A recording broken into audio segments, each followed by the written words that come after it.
Good evening. It is 5:30. It's time to begin our meeting for today. I'll call this meeting to order. Roll call, Ms. Rhonda. Dr. Redis. Here. Mrs. McLean. Here. Mrs. Walker. Here. Mr. Taylor. Here. Mrs. Temple. Here. Mrs. Williams. Here. Ms. Person West. Present.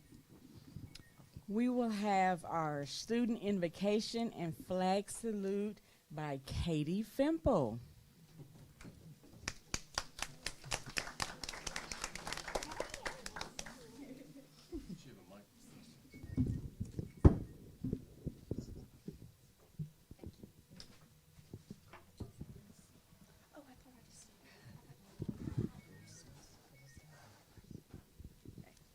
Everyone bow your heads.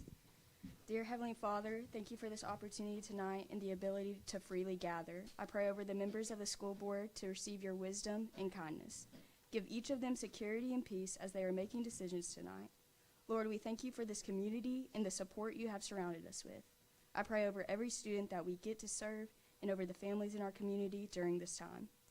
I pray for your holy guidance and wisdom and support over our teachers and administrators. Thank you, Lord, for the ability to freely receive an education, and I pray that you give each of us our guidance as we carry out your will. I pray tonight that your goodness would be evident so that we may serve your children. As it states in Philippians 1:6, being confident of this, that he who began a good work in you will carry it out into the day of completion of Jesus Christ. In Jesus' holy name I pray. Amen. Amen. I think I'm also doing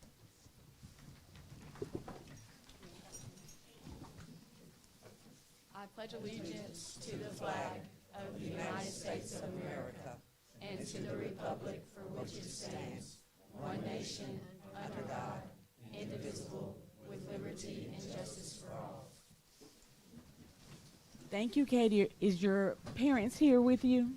Not right now. Thank you. Last time we started to my right, so this time we're starting to our left with the vision, mission, and moral purpose. Okay. Vision statement. Our community, our schools, where your future begins. Mission statement. The North Little Rock School District will prepare all students for their future by offering a well-rounded, rigorous, relevant, and innovative education that allows each child to achieve their full potential in a safe, supportive learning environment to be future ready. As a community, our moral purpose is that all children will have a quality teacher, have a high-quality leader, and a supportive learning environment. We will not allow an achievement gap in the North Little Rock School District. Thank you. Now we're down to always my favorite part, recognition of people, events, and programs. Student presentation first. Yeah, it's My under bad. A little slow there.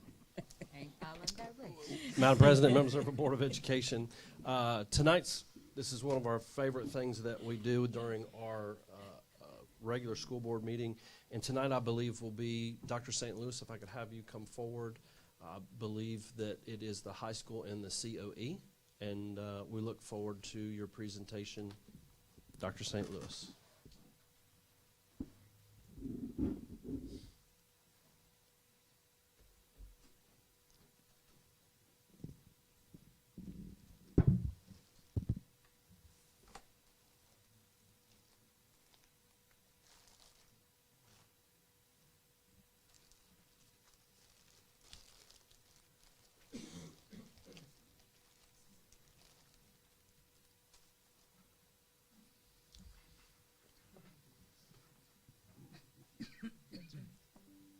Una momento.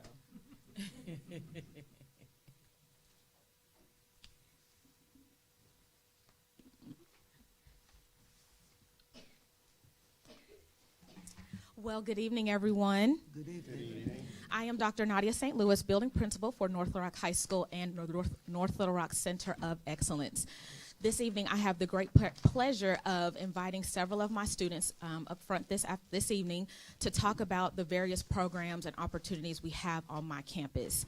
I really felt like it was important to continue to highlight the positive things that we do on our campus and continue to make sure the community hears a positive narrative about the work that we continue to do. And so at this time, I'm inviting all of my students who are here this evening to discuss the different programs. So they're going to come up here to be up here with me. So come on up, students.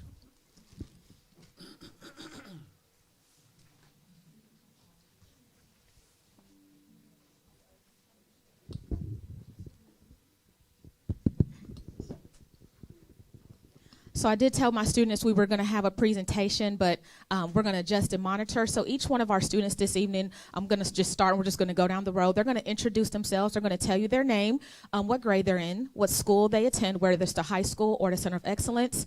And then they're going to tell you what program they're representing and why they love that program and anything else they really want you to know about the work we do here on campus. So we're going to start here. Good evening. My name is Madeline Gonzalez Torres. I'm a senior in high school. And I'm proud to share how much I've enjoyed being part of the Business, Hospitality, and Tourism pathway this year. As a 12th grader, this pathway has helped me discover skills I didn't even know I had. I've learned how to communicate professionally, work as part of a team, and understand what it takes to give people a meaningful experience, whether it in business settings, events, or tourism. Thank you. Good afternoon, everyone. My name's Ari Baker, and here today I'm here to talk about the Ambassador and Engineering program. First, I want to talk about the Ambassador program. Being an ambassador has been honestly a really fun experience for me, being able to see what goes into the different school events, whether it be open house or touring somebody, and also being able to get my name out there and talk to different people. Like I got to meet our new academy sponsor, and I also was able to help set up the Career Expo last year, and this year I was able to help with the Career Expo and be able to get my name out there as not just a student, but in North Little Rock ambassador to multiple different companies at the Career Expo. Also, I want to also talk about the engineering pathway, which has been one of my favorite things to experience in the Center of Excellence. From seeing 3D modeling and learning how to dimension and gear ratios to coding, I'm now in my senior year capstone class where we use all those basics to build on and find our own problem and be able to build our own product or solution, and being able to learn all those skills from my past teachers, Ms. Steele and Mr. Lawson. It was really cool to see that I can do this myself, and my teachers actually taught me things that are useful for my future career that I want to pursue. Hi, good evening. My name is Ava Jadaroom, and I'm here to represent the pre-educator program, and I'm in my 12th year, and I'm part of the North Little Rock High School. This program has really helped me with my future career as a special education teacher, and it has it has encouraged me, and it's inspired me in general with mentoring, watching teachers, and just like going into real classrooms and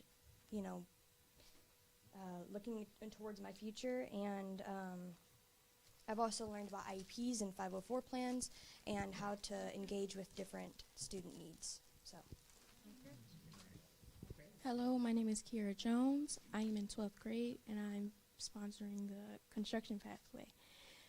I've been in the pathway for 2 years now, and throughout these 2 whole years, we've been able to experience different type of ways to do construction and all the other experiences with pathways where you can go into the field after high school, and it's helped me a lot to know what I'm getting into after I graduate high school, since I want to be in architecture, and Mr. Moynes has helped me very much in that pathway to get me to where I want to be. Despite the budget sometimes not going in his plans, he still manages to help us and learn throughout the years on how to get to where we want to be, and taking us to all these experiences like welding expos and construction sites to show us where we can be at and how they do certain things. Hello everyone, my name is Kalia Washington, and I am a senior at North Little Rock High School Center of Excellence. So today I will be representing trios. I've been a part of trios. Well, this is my first year being a part of trios, and it has helped me out a lot as a senior. It's given me the opportunity to go visit a lot of different schools, as well as just get a lot of information on the application process, financial aid, and a lot of scholarship opportunities. And they also give our seniors application fee waivers to help us encourage us to apply to as many colleges as we can without worrying about paying for all of those application fees. Good afternoon, everyone. I'm Shara Perrion, and I'm a senior at North Little Rock High School Center of Excellence, and today I'm representing the medical program. So I have been in the medical program for 3 years. It is my senior year, of course, and I am in the CNA program. I always knew since I was younger that I wanted to be pre-med, and North Little Rock High School has given me the opportunity to join a program that has laid the foundation of my future, because I would like to be an emergency room doctor. I have an amazing teacher named Miss Moore, and it is weekly vocab, test, quiz, everything, you name it. Being a CNA is honestly like a blue-collar job, and it takes dedication, empathy, skills, hard work, and determination. Mrs. Moore has put us through every last one of those things that you can think of to help us really understand what it means to be a CNA and be part of the medical field. And so I would like to thank her and thank the staff of NLR for making that possible, because without the foundation of, health and all that, we can't save people, we can't help people, and that's what I want to do. So thank you. Hi, everyone. I'm Mia Hopkins. I'm in the 11th grade. I'm in the criminal justice pathway. And I just want to say that the criminal justice pathway can really help all students with the outlook of life and honestly getting chances that you don't think that you'll get, honestly. Because for me, as an example, I wanted to go in, I've been set on going to the medical field my entire life. But once I got up to the high school and I got put in the criminal justice class, I let it have a chance. And that has impacted me so much, and it's probably one of the best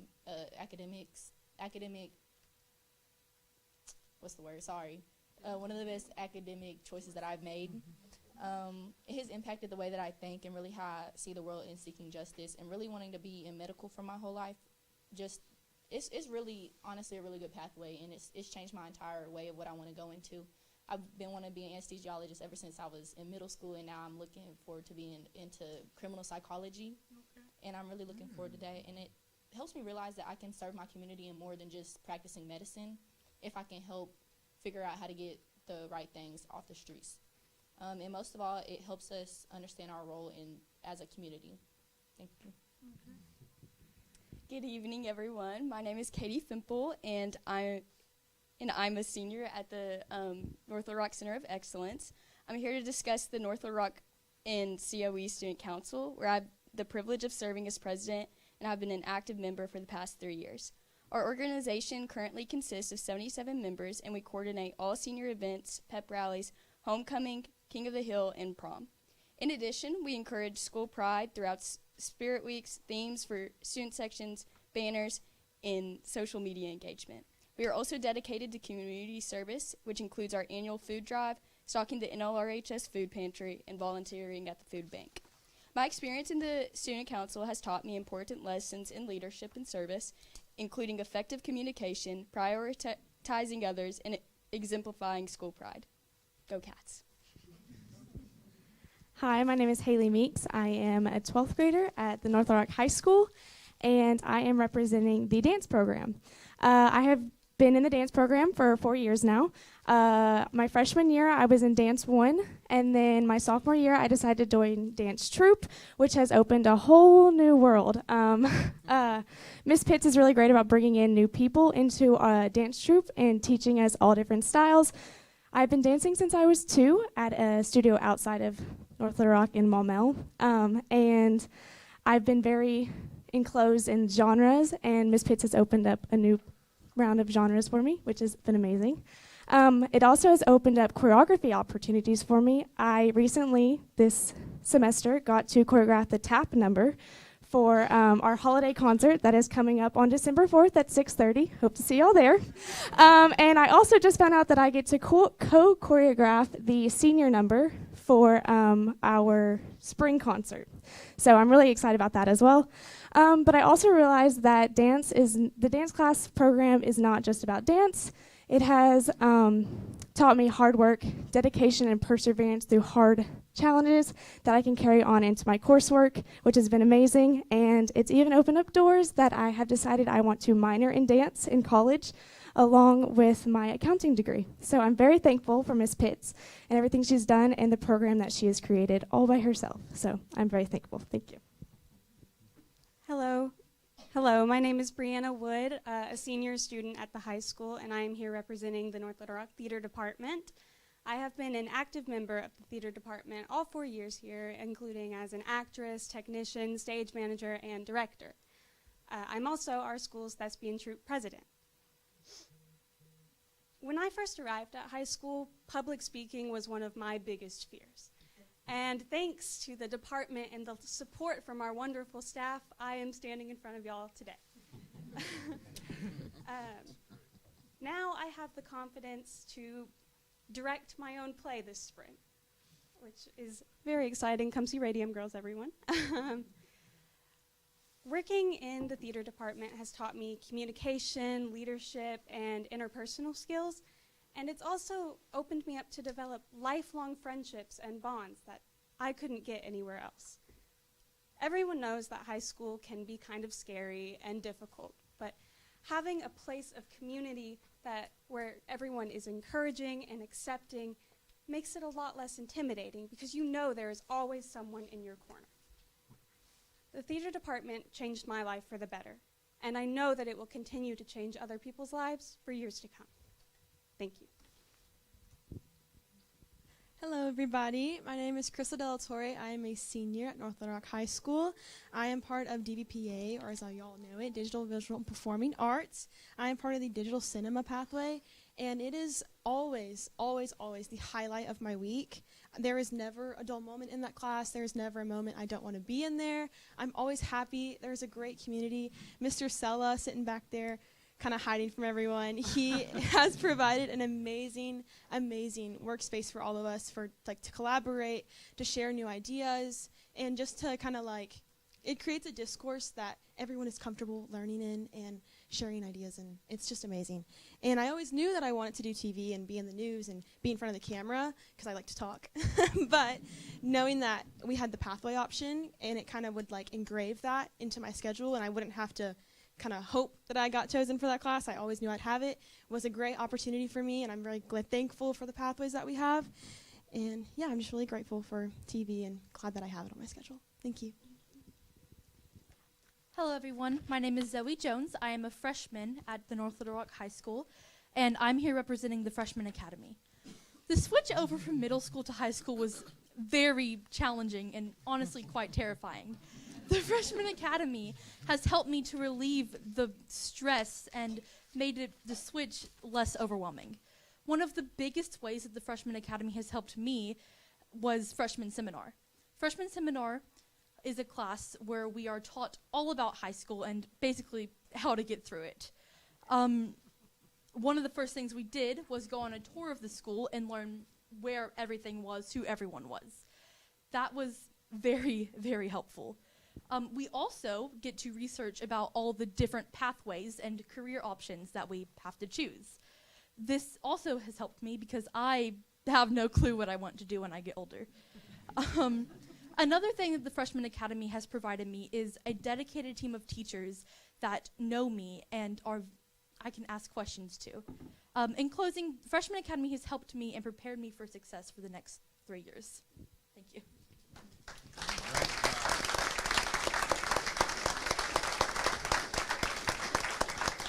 So this evening, you all learned so much about my school. You heard about all of the different pathways. You heard about student council, TRIO. We didn't have one of our students who made it, but AVID is what we offer. Also SOAR for our students who want to be a part of one of our advanced kind of pathways for our students. And so we are doing great things in our building. We're thriving.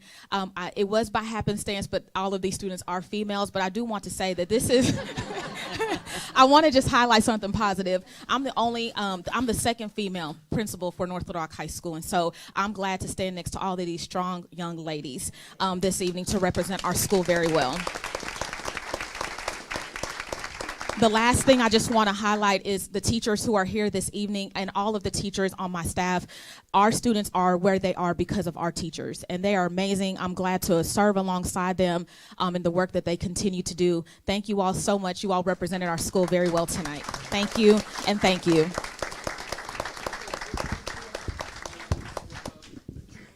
And if there is any parents here, if you would please stand. Any parents?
So we just saw a group of queens to just leave us, and we're gonna recognize some more queens.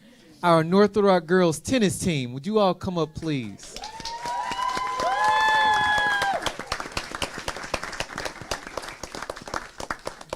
All hail to these queens. Our girls tennis team is the reigning Class 6A girls tennis champions.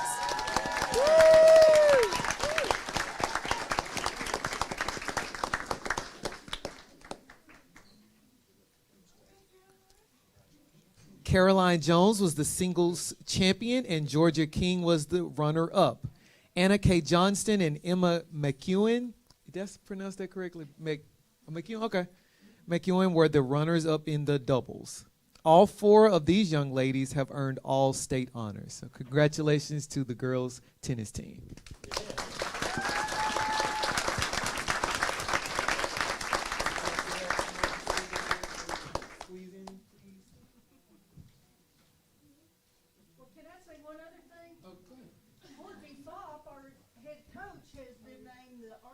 Democrat Coach of the Year. I don't know. And it's her first year as our head coach. Wow. Can more of you get up? I need you to squeeze in. I need you to squeeze in.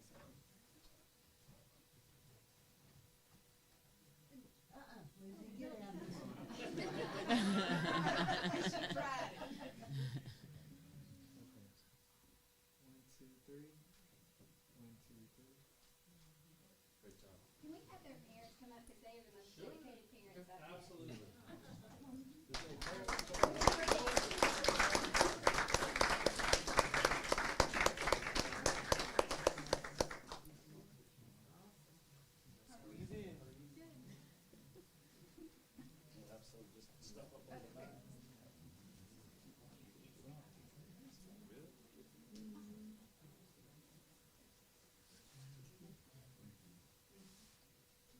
Stand on your tiptoe a little bit for me. I do the best I can. 1, 2, 3. 1, 2, 3.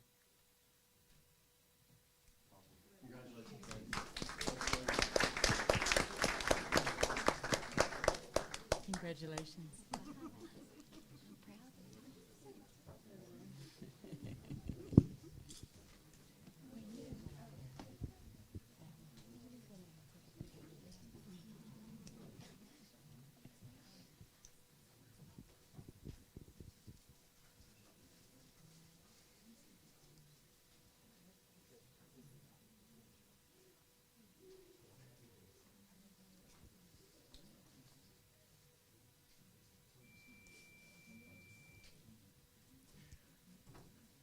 So we'll recognize for Superintendent's Honor Roll, we'll first recognize Ms. Jordan Kane, who is an English teacher at North Little Rock High School.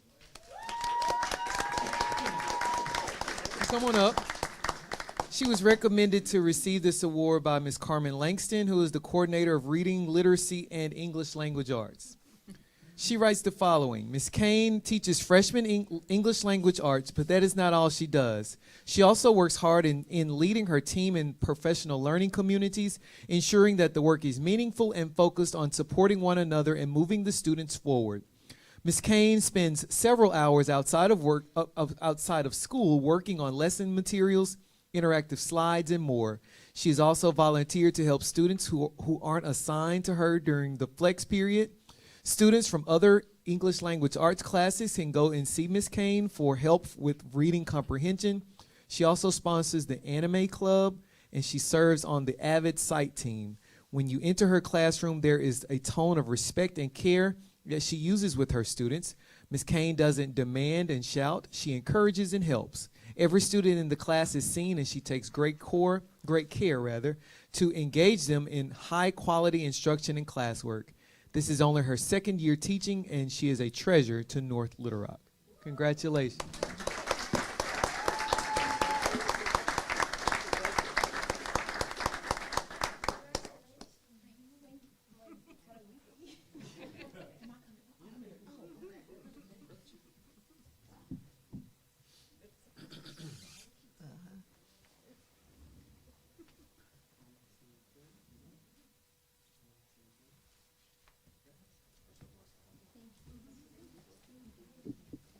Congratulations.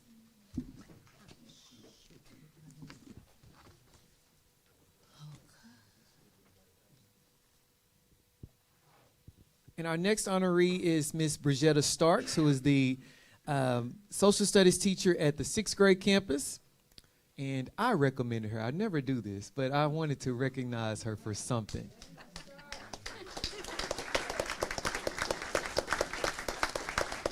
So Ms. Starks is a social studies teacher at the 6th grade campus, and she's been in the district for 25 years.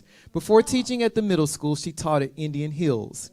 Earlier this school year, I observed Ms. Starks teaching science, and I asked myself, wait, I thought Ms. Starks taught social studies. During a pause in instruction, I said, Ms. Starks, you switched subjects? She said no, and she said that she was still teaching social studies. I later learned that one of the science teachers had been out to care for a family member. So Ms. Starks did not want those students in that class to lose out on much needed instruction. So what she did was she would bring her colleague students into her classroom, teach them an engaging science lesson, and then send them back to their room with the substitute teacher where they will work on the assignment that she had just exposed them to. Ms. Starks taught the lesson like a true pro. She admitted that she had to go back and reintroduce herself to those concepts she was teaching, in addition to preparing her own social studies lessons. This extra effort shows the passion that she has for education, for students, and her campus. She is a model educator who deserves our deepest gratitude and recognition.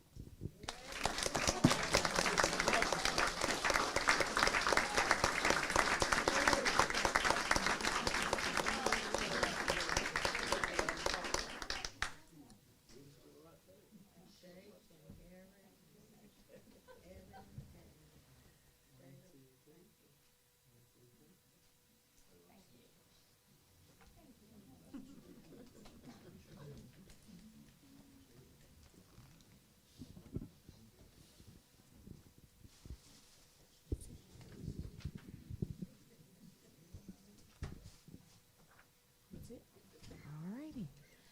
We are down to public comments.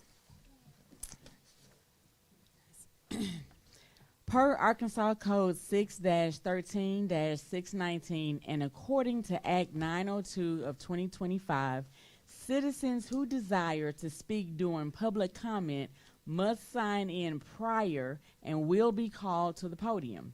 Speakers must meet one of the following criteria according to Act 902 and listed on the sign-in sheet: reside within the school district, parent or legal guardian of a student in the district, or be employed by the district.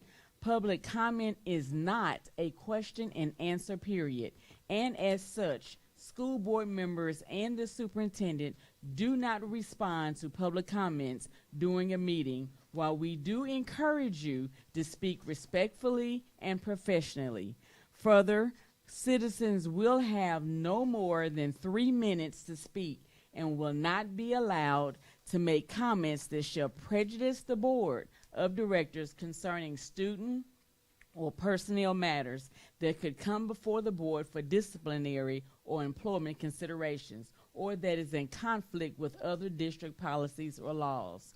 Further, public comments that include slanderous remarks about school district employees or that would violate the Family Educational Rights and Privacy Act, FERPA, are strictly prohibited.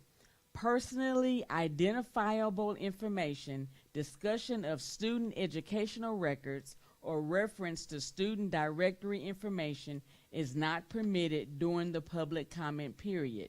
Speakers who violate these guidelines will receive a single warning and be respectfully asked to redirect their remarks. Should the speaker continue in violation, the board president will end the speaker's time and move to the next individual. If the public comments go beyond 30 minutes, the board may require all comments that go beyond the 30 minutes are not about matters that are on the meeting's action items agenda to be held after the other items.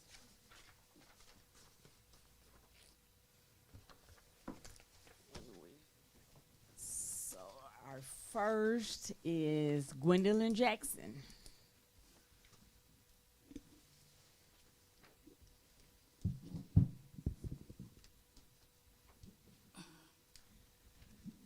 Good evening, Madam President, Dr. Paluski, and other members of the board.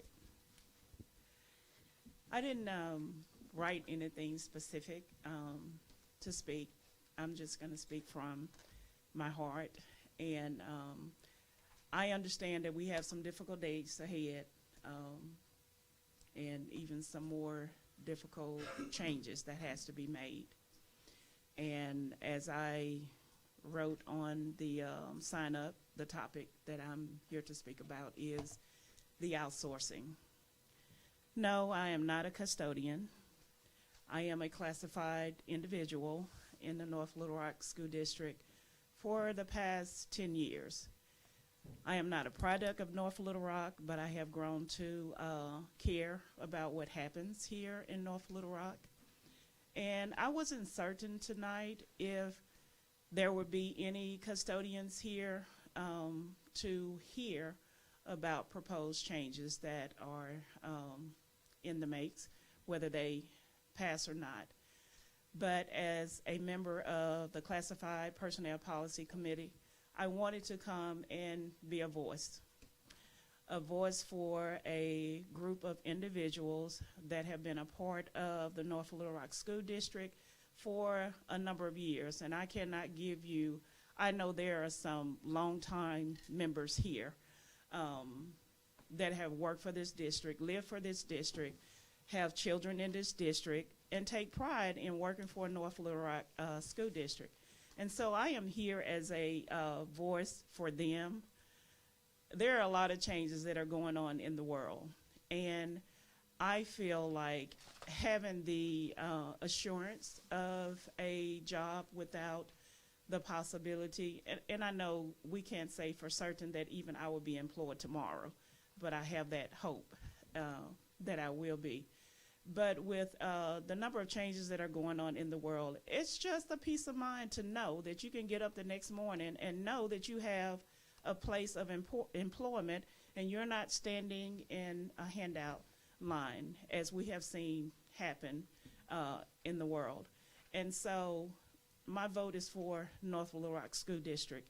As an employer, I believe that we have the potential to be a viable employer within the North Little Rock community, that we have the resources, we have the intellect, and we have all that we need to provide for those who choose to work here. It is no fault of theirs that that particular group is slated for outsourcing, possibly. They have come to work to do a job.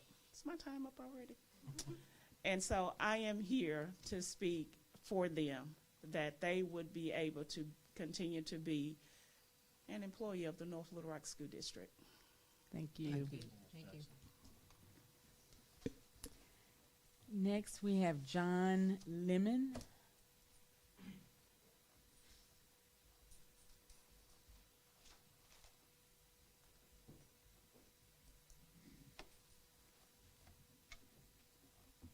Guys, I don't want to be here having to talk about this.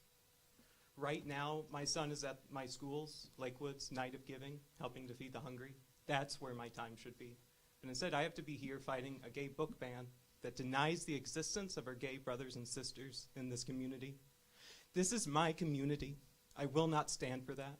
And I think you have been done dirty with bad legal opinions around this. So I'm going to go quickly. Act 372, Sections 1 and 5, marked as unconstitutional. I saw an email quoting it. Do not quote it. It's an illegal law. It does not apply. Section 4 would apply, but it states that no book shall be withdrawn for the viewpoint within. So you can't ban books just because there are gay characters within. So Act 372 does not apply. The 2023 LEARNS Act says you can only ban books around classroom instruction for this stuff, not books. I'm not quibbling on definitions here. This is a real thing that people have fought over because they wanted to ban books based on this. It does not apply. That's why they made the 2025 Act 917. It would apply, but it doesn't say you have to ban books just because there are gay characters within. It only says you have to ban books if they're not developmentally appropriate for kindergarteners. And certainly, if there was a book talking about sex available for kindergarteners, ban it. That's not appropriate. But that's not what you banned. And then I have the book here. I have different families. This has a gay couple. Tia has 2 dads, both put her to bed, both wake her up. In what world is this not developmentally appropriate? This is just people existing. And I refuse to hear that mere existence of our gay brothers and sisters is wrong. I will not stand for it. This shouldn't have gone as far as it did. But we filed Freedom of Information Act requests because I wanted to know why this happened. And all I can find is that when asked for a legal opinion, your lawyer said these books have no place in a public school. Did not cite any of these laws. Instead, the first reference that we get to these laws came afterwards to retroactively justify this ban. What I'm asking for is just so simple. I'm asking for tolerance of people that live a life different than us, even if we don't agree. I was raised Mormon, and I was raised to believe that gay marriage is sinful, but not once did my parents ever teach me that I should deny the humanity or existence of our gay brothers and sisters. They exist. Even if you disagree with them, it doesn't matter. We have to be tolerant of them, just like we are tolerant of our Muslim brothers and sisters, of people who are different than us. We don't have to agree except on basic decency. And I'm deeply concerned that I have to be here today instead of at my son's Night of Giving. We have a petition of 182 parents who signed saying this is wrong. I deeply suggest you get alternative legal counsel. I deeply fear a homophobic agenda is getting pushed upon you guys, and you are being had, and it scares me. Thank you, Mr. Lemon. Thank you. Thank you. Thank you. I'm not sure the last name, but the first is Lance Lavera. Thank you. LeVar. Thank you. Oh, okay. Take a look. It's in a book. That's right. The rainbow. Thank you. So I appreciate what's been shared so far. My name is Lance LeVar. I am a heterosexual cisgender husband and father of 3 children, the youngest of which attends North Little Rock School District. I have I'm also a resident of North Little Rock. I've been in the world of public education for almost 3 decades, serving as an educator, as a building administrator, district administrator, state program advisor. I currently consult school districts across the state and the United States on how to prevent sexual and disability discrimination. Prior to this, I worked in the State Department of Education in the Equity Assistance Center, where we did provide training and guidance to school districts across the state, all school and public and charter schools, on civil rights laws. I'm here for the same reason the gentleman before here. I guess this is the Born Mormon community visitors today, because I am as well.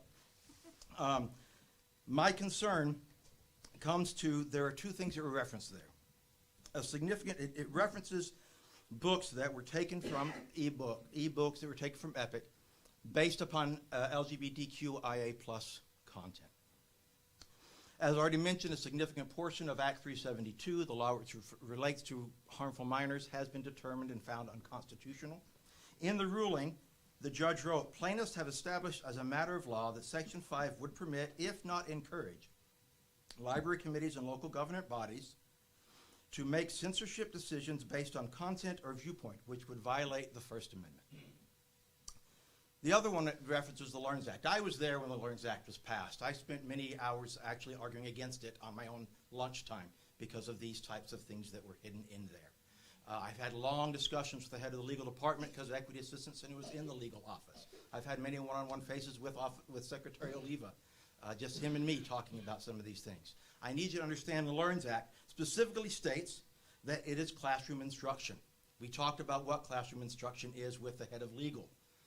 I'm not going to go into the depth of that. I think it's been addressed quite well. But I want to talk about something else in that.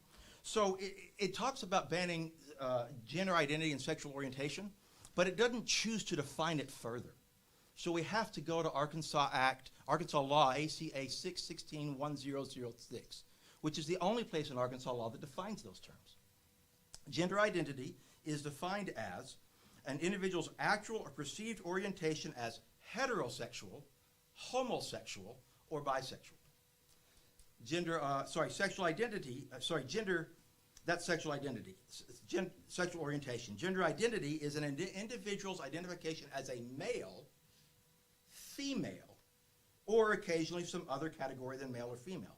If the removal of these books was because the LEARNS Act says you cannot talk about gender identity and sexual orientation, then we must remove all books that talk about heterosexual and male or female individuals. Otherwise, we are in violation of the LEARNS Act.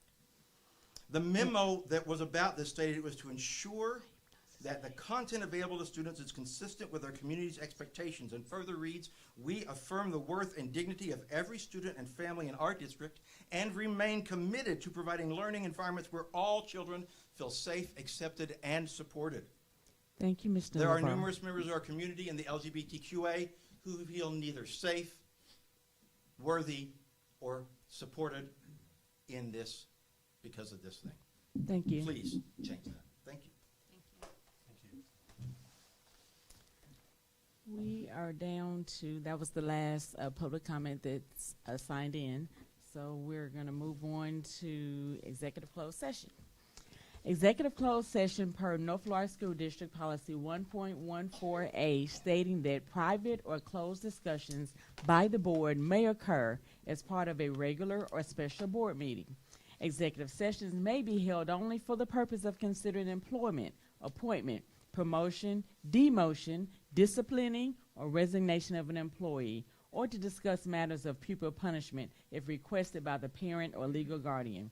No resolution, agreement, or motion considered in the executive session shall be legally binding unless the board reconvenes in public session and presents the item for vote of the membership. In addition to the persons permitted to be present at an executive session, under the Freedom of Information Act of 1967, 25-191, the attorney of the school district may be present at an executive session of the board of directors. Finally, Arkansas Code Title 25, Chapter 19, Section 106(2)(c)(1) states the specific purpose of the executive session shall be announced in public before going into executive session. Please join me in the executive closed session for discussing the following matters: employment, appointment, promotion, demotion, disciplining, or resignation of an employee.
Classified personnel. We are back in session. We're down to the CPPC monthly report, LPPC monthly report. Class. Lynn Jackson.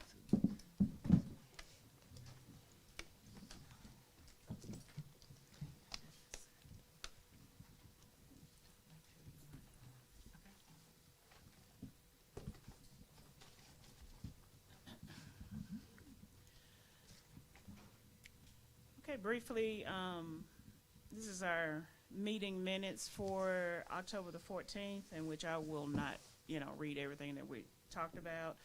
We did approve our previous meeting minutes of September 16th, October the 2nd. And we also elected new committee members. Ms. Lawson, who's here with me tonight, is an at-large representative, and then we also had Mr. Hamilton, Ms. Hughes, and Ms. Jones. They were at-large and para and aides representatives, and we still did not get any representatives for food service nor custodial or maintenance elected, even though we put it out there twice.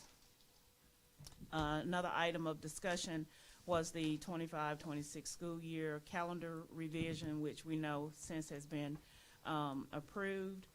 And that consisted of moving the early release days after October the 8th and adding 2 PD days for March 13th and May 22nd.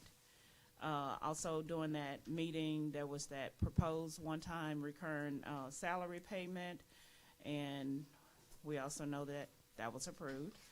And then the 2025 revised model policies from the State Board Association, we discussed that and for a review during our November 5th meeting, which I will also go into it. And then we reorganized the CPPC for the 25-26 school year, which consisted of a new chair, me, and then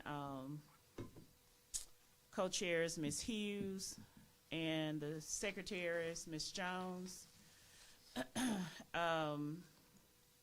And we also changed our calendar meeting date from the second Tuesday of the month to the first Tuesday of the month, and that was to more realign ourselves with when you as a board meet, and so we can have our meeting, approve minutes, and be able to get everything in a more relevant and current period. Very good. Okay, so that was the October 4th meeting, and then our November 4th meeting. There's a lot that we discussed. We did approve the previous minutes, but we also made correction to our October the 14th meeting, because when I went back and listened to the recording, I realized that when we nominated our our co-chair and secretary, that we didn't follow the proper procedure, and so we had to redo that, and I'm new, so, but we did get that. Okay. Okay. Great, Ms. Jackson. Ms. Jackson, you're doing great. Okay, and so we did develop our CPPC meetings for the next 3 years, and that is in the agenda as well, that you can view if you need to, and it's an Excel document. It's on our website for the classified employees to also view and to know when we're meeting if they want to, tune in. The only item that we actually voted on is the paid maternity leave, and so we did vote and pass that there would be 12 weeks of paid leave granted to those who are eligible, and there's a list of eligibility requirements that they must meet in order to get, the 12 weeks of paid leave. And you can see also that there was some discussion points that I listed, which I won't go into and read, So we did go back and forth to discuss, you know, what the policy was and the law. The execution of it is still to be, you know, determined how, because there were a lot of, you know, questions on that. But we did, because it was a law, we did pass, you know, according to the law, we did pass the policy for it. And the execution of it, you know, it'd be determined by HR according to the law. Anyone have any questions? Because I'm just trying to not prolong. There were also several other policies from the State Board Association that we reviewed, but we will not review them in depth until our next meeting, and then they will be presented after we approve them for your vote. And those are listed as well, and it covered a wide range of different laws that went into effect, and I included them in this agenda, and we reviewed them briefly at this November 5th meeting, and all of our committee members have copies of this so that they can read and review, because some of them are pretty lengthy, before our next meeting, which is in December. And then at whatever point we're ready to approve them and present them to you, we won't have to spend more than our hour meeting to, you know, go through it and vote on those. And if you look at item 5, you can see that there was 110 laws passed. There were 78 that affected the North Little Rock School District, and there were 12 policies that really affected the classified side, and that's what those policies that are listed covered, basically what affected us as the classified individuals. And then item number 5 is an item that I included, and it's a review of our salary schedules. There are a number of our salary schedules that have educational percentages attached to them based upon whether an individual has an associate or bachelor's degree. And then there are other salary schedules that educational percentage is not included. And I want a review of those salary schedules to make it equitable to all. And if the percentages are not allowed on that salary schedule, I would like to at least note why those percentages cannot be put on those salary schedules.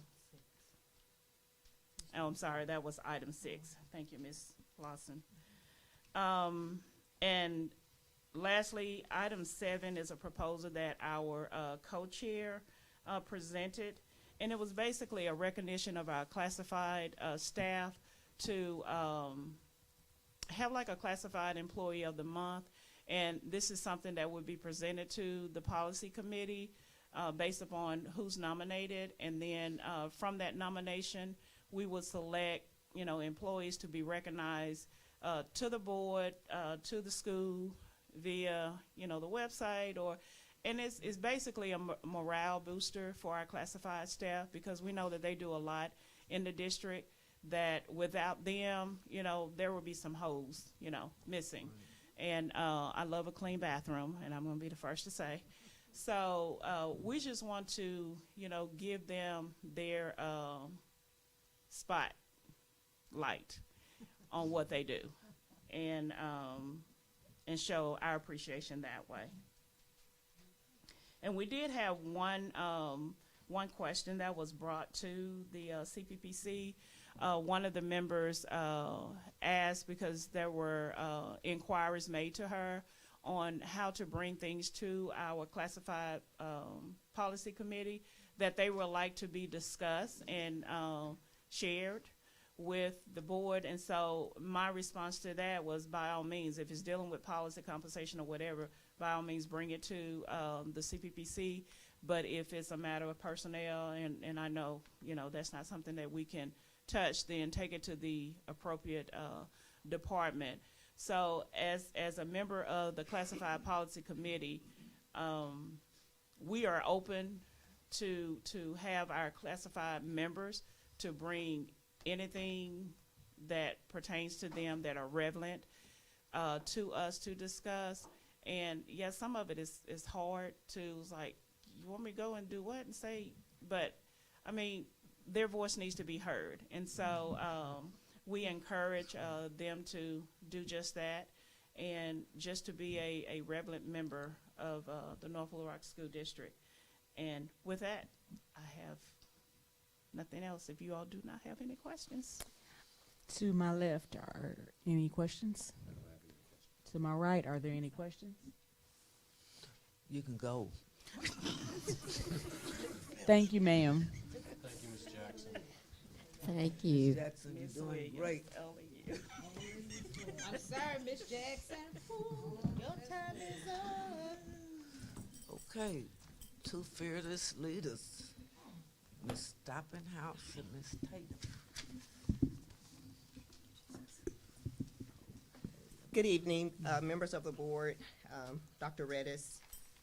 We appreciate you meeting or sharing or with us tonight. I'm a little nervous. This is my first time doing this. I'm Valerie Tatum. We don't bite. It's okay. I believe that. I believe that. I'm Valerie Tatum. I have the honor of teaching 6th grade at the North Little Rock Academy under the leadership of Mr. Sandy Williams. And so I will be presenting tonight the LPPC September report, and Sarah will be doing the October. So here goes. I feel it coming now. I'm good. We reviewed the final data of the stipends and salary raises. Item 2, we welcome new members, and I believe we have representation across all of the buildings, so awesome. Yay, kudos to us. Item 4, we looked at the licensed personnel salary schedule. We made some adjustments to that. We also looked at our bylaws, and we're still in the revision of that.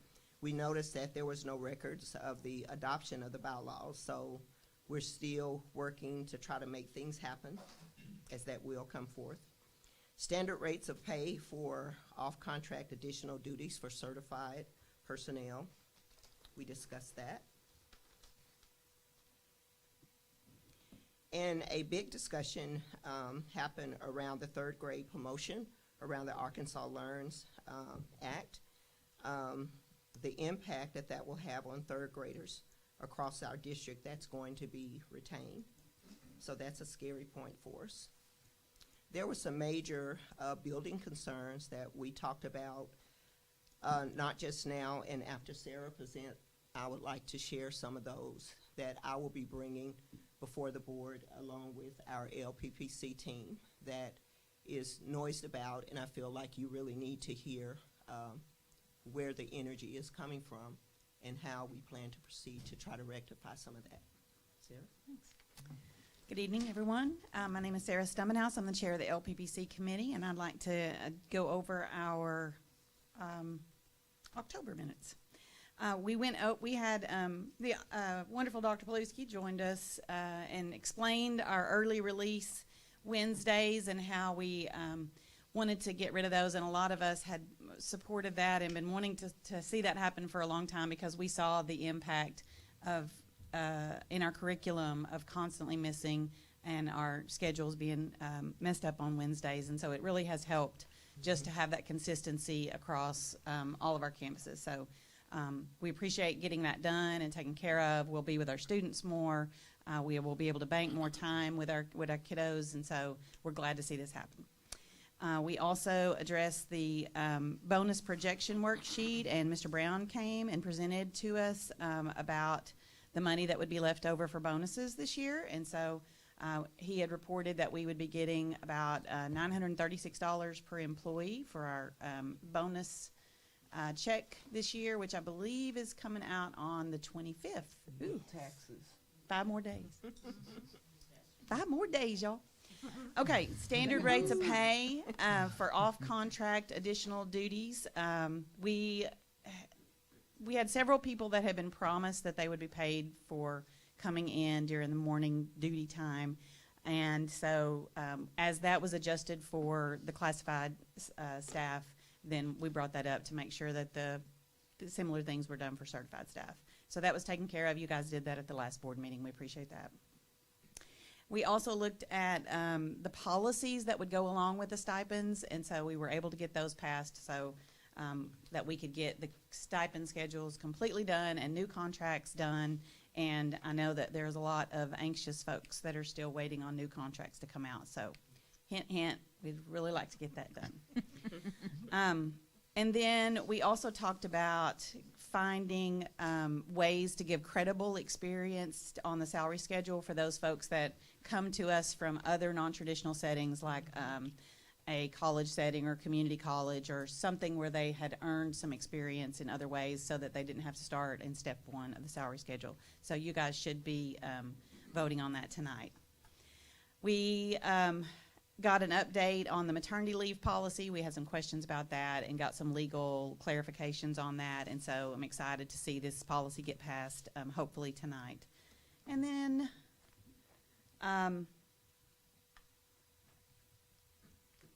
yeah, that's about it. Any questions? Any questions to my right? Any questions to my left? Thank you, Ms. Stumpinghouse. Appreciate you. Oh, I'm sorry. You had something else. Yes, I wanted to bring forth or to share with you some forthcoming concerns that the LPPC committee is having. I've had the honor of speaking to our school representative, Ms. Dorothy Williams, and such a great conversation. So what we've heard is the 6th, 7th, and 8th grade campus for the academy. We're getting a front load of students that are disruptive. We recognize that students come with challenges, we do. However, our issue has been late receiving some of their 504 plans, IEPs, the behavior plans put in place. Horizon, they have closed. Check this out. We've received a front load of students there. Horizon closed. The students are there. Nothing followed them. They're not therapied. They're not medicated. They're unmedicated. There's so many challenges that we're facing in the academy. I would imagine those same things are going on across the district. But keep in mind, we're at the North Little Rock Academy where many of those children are challenged. I did speak with Dr. Stoll tonight, and I shared that same concern. She shared that many of the facilities, such as Ribbondale, Methodist, and I believe Pinnacle Point is one, they're no longer taking any North Little Rock students. Be mindful. We're teachers. We didn't go to school to be therapists. We can discipline, do it very well. But if I'm spending 90% of my time disciplining students, why do you believe the ACT scores, the Atlas scores are where they are? Because Horizon's therapy services didn't transfer over to 6th, 7th, 8th grade, nor the academy off of Lynch Drive. Now, you're well aware teachers are leaving this district. Two concerns. Salaries, bingo. The next, student behavior. Teachers are tired. Tired. We show up, boots on the ground, every day. But when you are front loaded, I'm using that term, with students that are running rampant. Have you been to the 7th and 8th grade campus? I worked there. I worked there 1 year under the leadership. Something's got to happen. We got to do better about teachers. We can go across the river. Many of them are going to Cabot. They're going to Conway. They're going to Little Rock School District because they're looking at the salary to say, I don't only want to step a year, I want to move over. I have been a teacher and educator for 37 years. And it took me almost 15, 17 years to make 50,000. 50,000. Now I come into this district and I'm a whole whopping EDD. Let me say that again. I'm a whole whopping EDD. And I'm on the bottom of the salary scale. I move this way and I drop down. I've been there for 3 years. I don't get 1 penny extra. Thank you. On my check. It's depressing. I saw the first increase, Dr. Paluski, after 3 years. Guess why? I decided to mentor 3 teachers. And I got a whopping $300. So excited about that. So in closing, those are the things that I will be bringing before the board. It's a lot of noise. Teachers' voices, they're frustrated. They're anxious. No contracts. They're already thinking about, no, they're going on other people's websites. You know how you go over to the new hire? What's open? Do I jump now? No, my family need to eat, so I'm going to jump in July. So I'm closing board. We will be bringing these things to you because we have huge concerns. Thank you. Any Thank questions? you. Thank you. Thank you. Thank you, thank you. We're down to our informational items. The first one is 12.1 ABM proposal.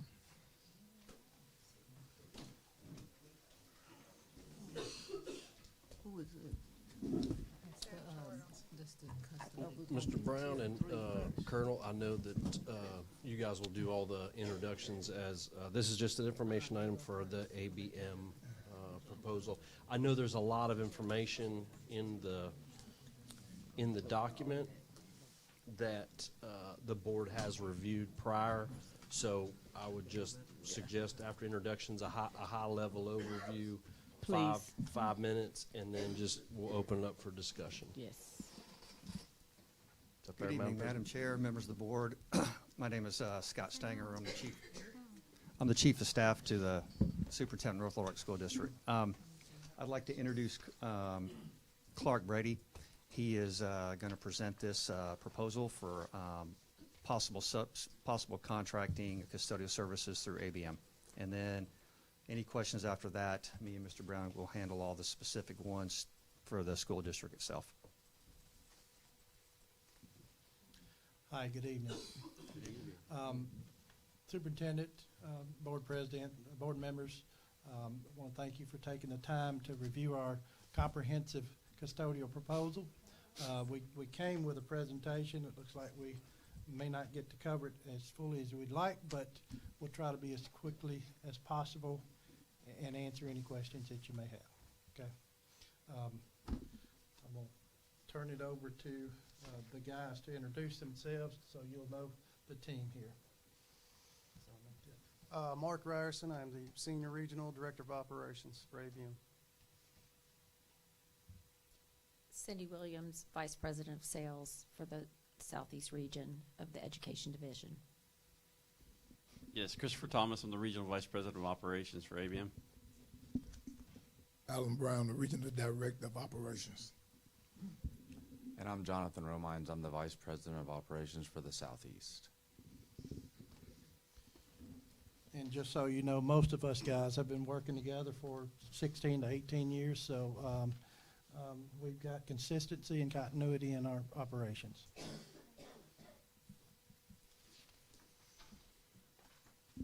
Just very briefly, we always open each meeting at ABM with a safety moment. Safety is one of the foundations of our culture. tonight we're going to talk about emergency exits, knowing where they are located. Do not block them. Do not block the hallways, and evacuate immediately if any alarm is activated.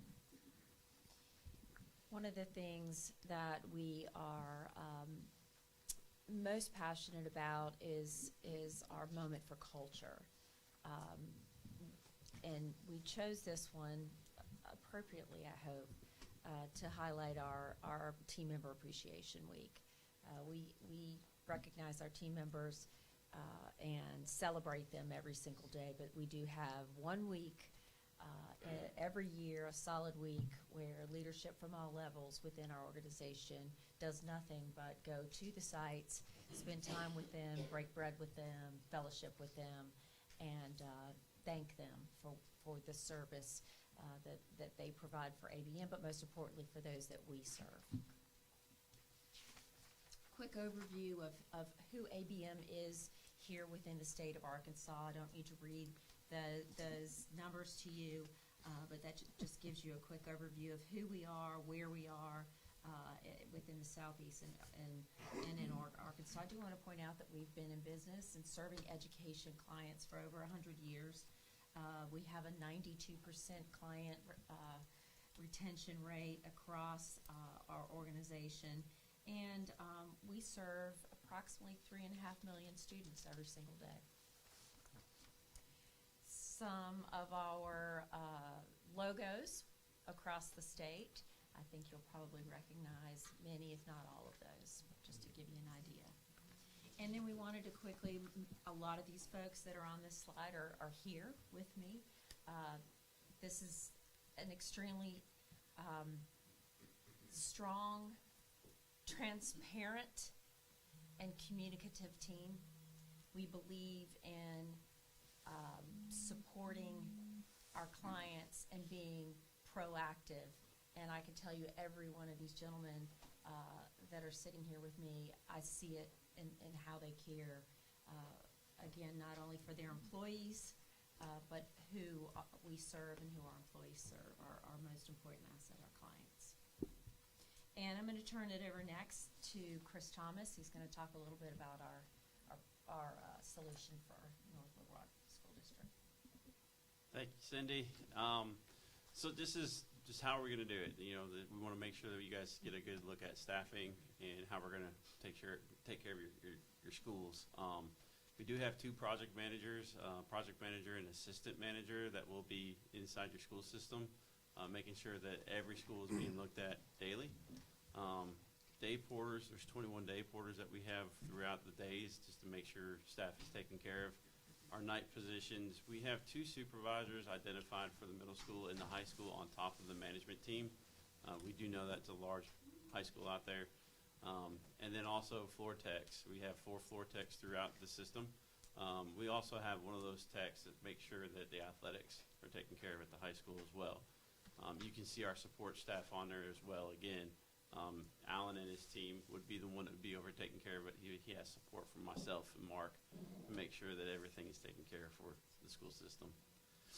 A look at the hours and breakdown of hours. You know, you can see, you know, we're putting daily hours, 523 hours into the system to make sure that the schools are taken care of every single day.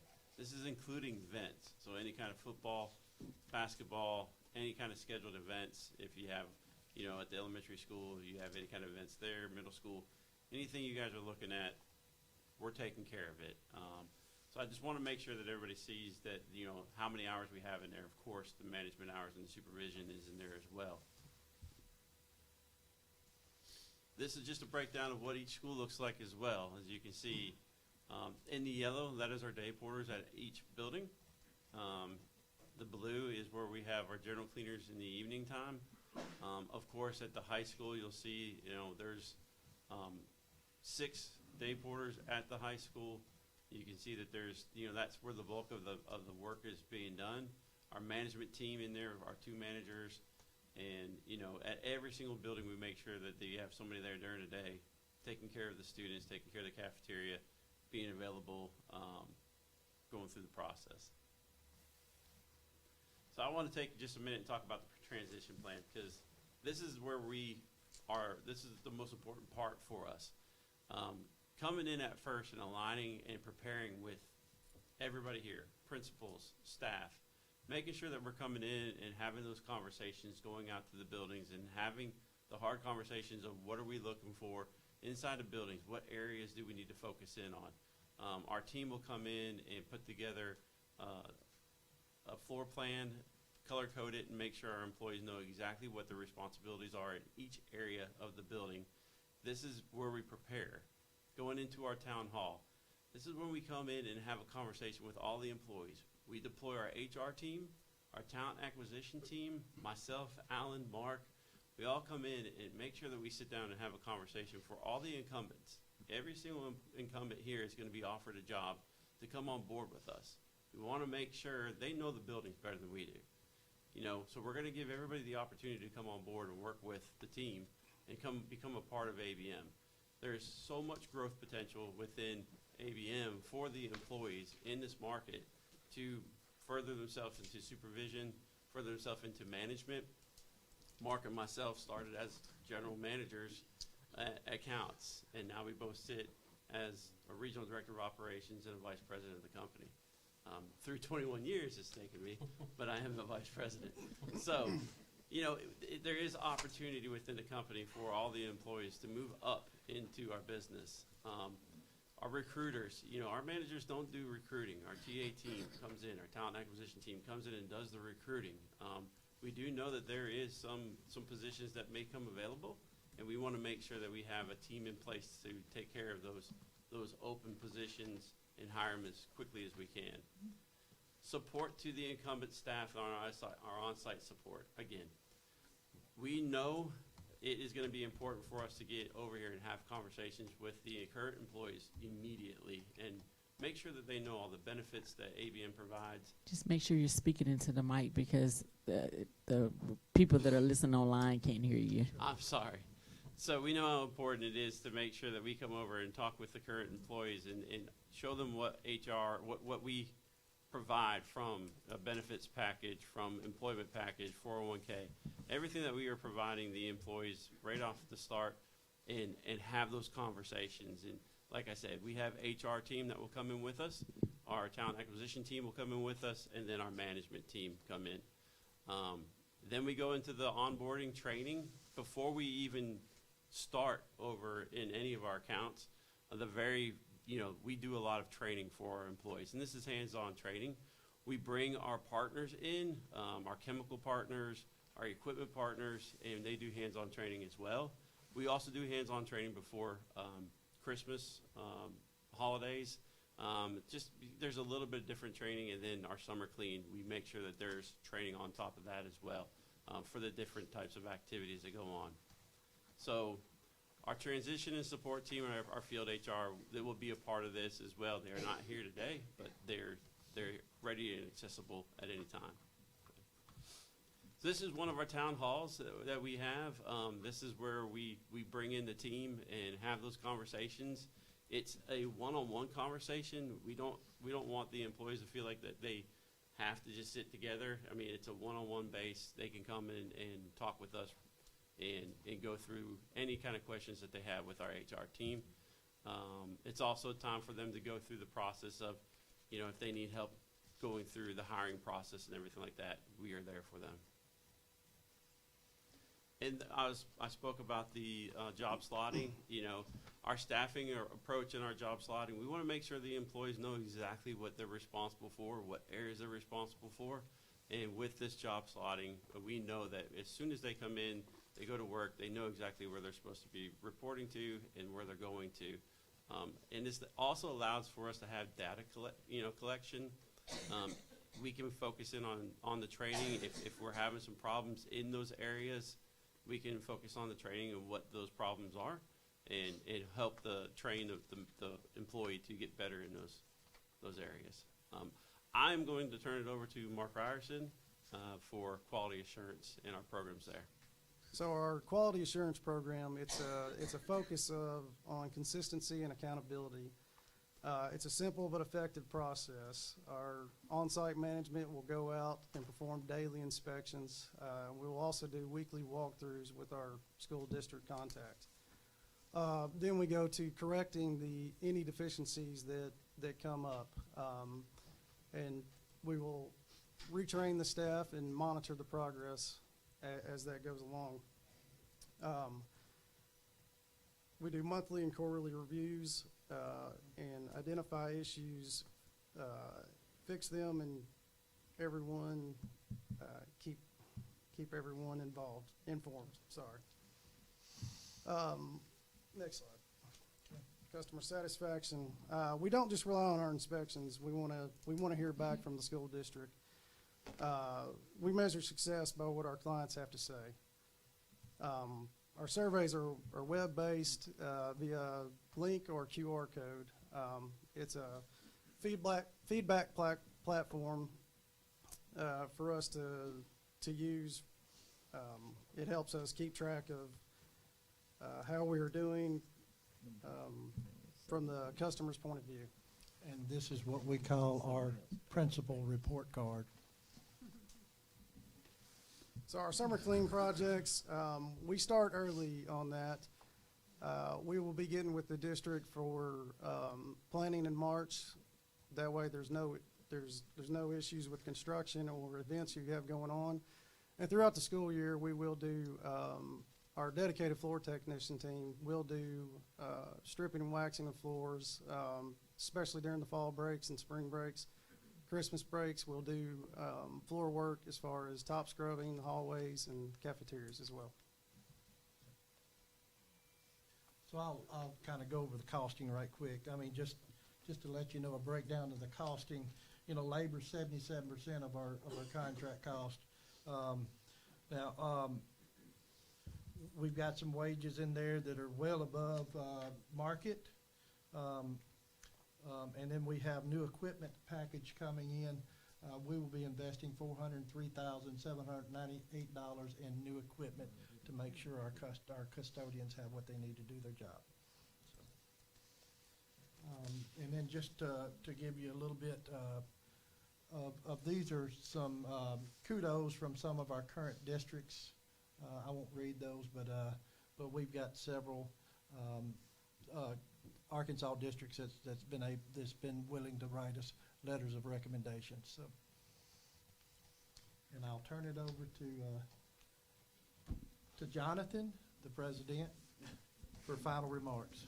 Well, we're well past our 5 minutes of quick overview. So thank you guys for your time today. You guys have a very tough job. Just listening in here, I mean, just the issues that you have to deal with. There's a lot of opinions and how things should be managed. So I want to tell you as just, you know, an outside person, I want to thank you guys for y'all's time today. It really means a lot to us to be able to sit down and talk to you. The one thing I do want to say is the most important thing to me is the people. Just so you know, like we talk about how long we've known each other, I added it up. It's about 65 years that I've known these individuals sitting at this table. So you talk about trust and confidence. I've got more trust and confidence in these people than I do anybody. And I'll just say this. We can't do the work here without the people that work here. And I think that's one of the most important things that's overlooked. When you look at what we do, we understand that the better we take care of our people that work here on the ground, the better they're going to take care of you. And I've always said that we are a for-profit organization, but here's what I've always learned. We take care of our people, who take care of our clients, and eventually you end up making money because you build long-term relationships with great people and great clients, and we become great partners. So thank you for the time. If there's any questions, please let us know. And hopefully we didn't go too long. I know that was quite a long spill. So, anybody on my right have a question? Go ahead, I'm sorry. Yes, so I did read my packet, but I think I went through all of the slides as far as what we had. However, some of, I guess what is up here we didn't have. So my interpretation, and I'm sure other people are thinking, may think the same thing, but as far as what I thought, and maybe Stanger, this is for you, is that I thought this was something that was in tandem. And that's the way that I interpreted this proposal. Okay, no, ma'am. So the proposal is for ABM to, if they get the contract, they will run it. They will run janitorial services for the North Little Rock School District. Now, what I want to say in there, though, the target audience that they want to hire are our current employees. So we've talked with them about that. We looked at salary. They're competitive to ours starting. And so where they, y'all tell me if I'm wrong here, I'm going to step out of line, but we've had these discussions. The people they want to hire are our current employees. Okay. Our employees know the buildings. They've worked there before. ABM operates a little bit different system. I can give just a couple quick examples. When they had their principal survey, essentially the way our principal survey is, they send pictures of dirty rooms, cafeterias, bathrooms to assistant superintendent, and it winds up on my phone. Not very effective. We average 5 people a week that call in for whatever reason. Throughout a month, that's 100 man days of absenteeism. We pay for that through G1 staffing, which is more expensive than the way we do it now. Fixed cost for this whole proposal, saving $450,000 to $500,000 a year. The intangible cost that we haven't sat down and figured out yet, since custodial services are a higher turnover rate, is what it takes manpower-wise for HR to go through the entire process to hire somebody, we train them, and then they leave. It is literally a catch and release system. What that costs right now, I couldn't tell you, but it's not cheap. So we're going to implement what we call the 2-year rule. If we have an employee that's within 2 years of gaining their retirement in the teacher retirement system, they have the opportunity to stay with us. We have positions that they can stay with us and perform these kind of duties through the maintenance department and teach. So they can obtain their retirement. We don't want to cut anybody short with that. They also have the opportunity to go to other school district or whatever they want to do. But the bottom line is, we believe overall better product, a quicker product, cost savings, and still the ability for this company to hire our employees. That is in a nutshell from the district's perspective, ma'am, what this proposal is. Okay, yes, so that answers what I was, make it clear as far as what I was needing. Thank you.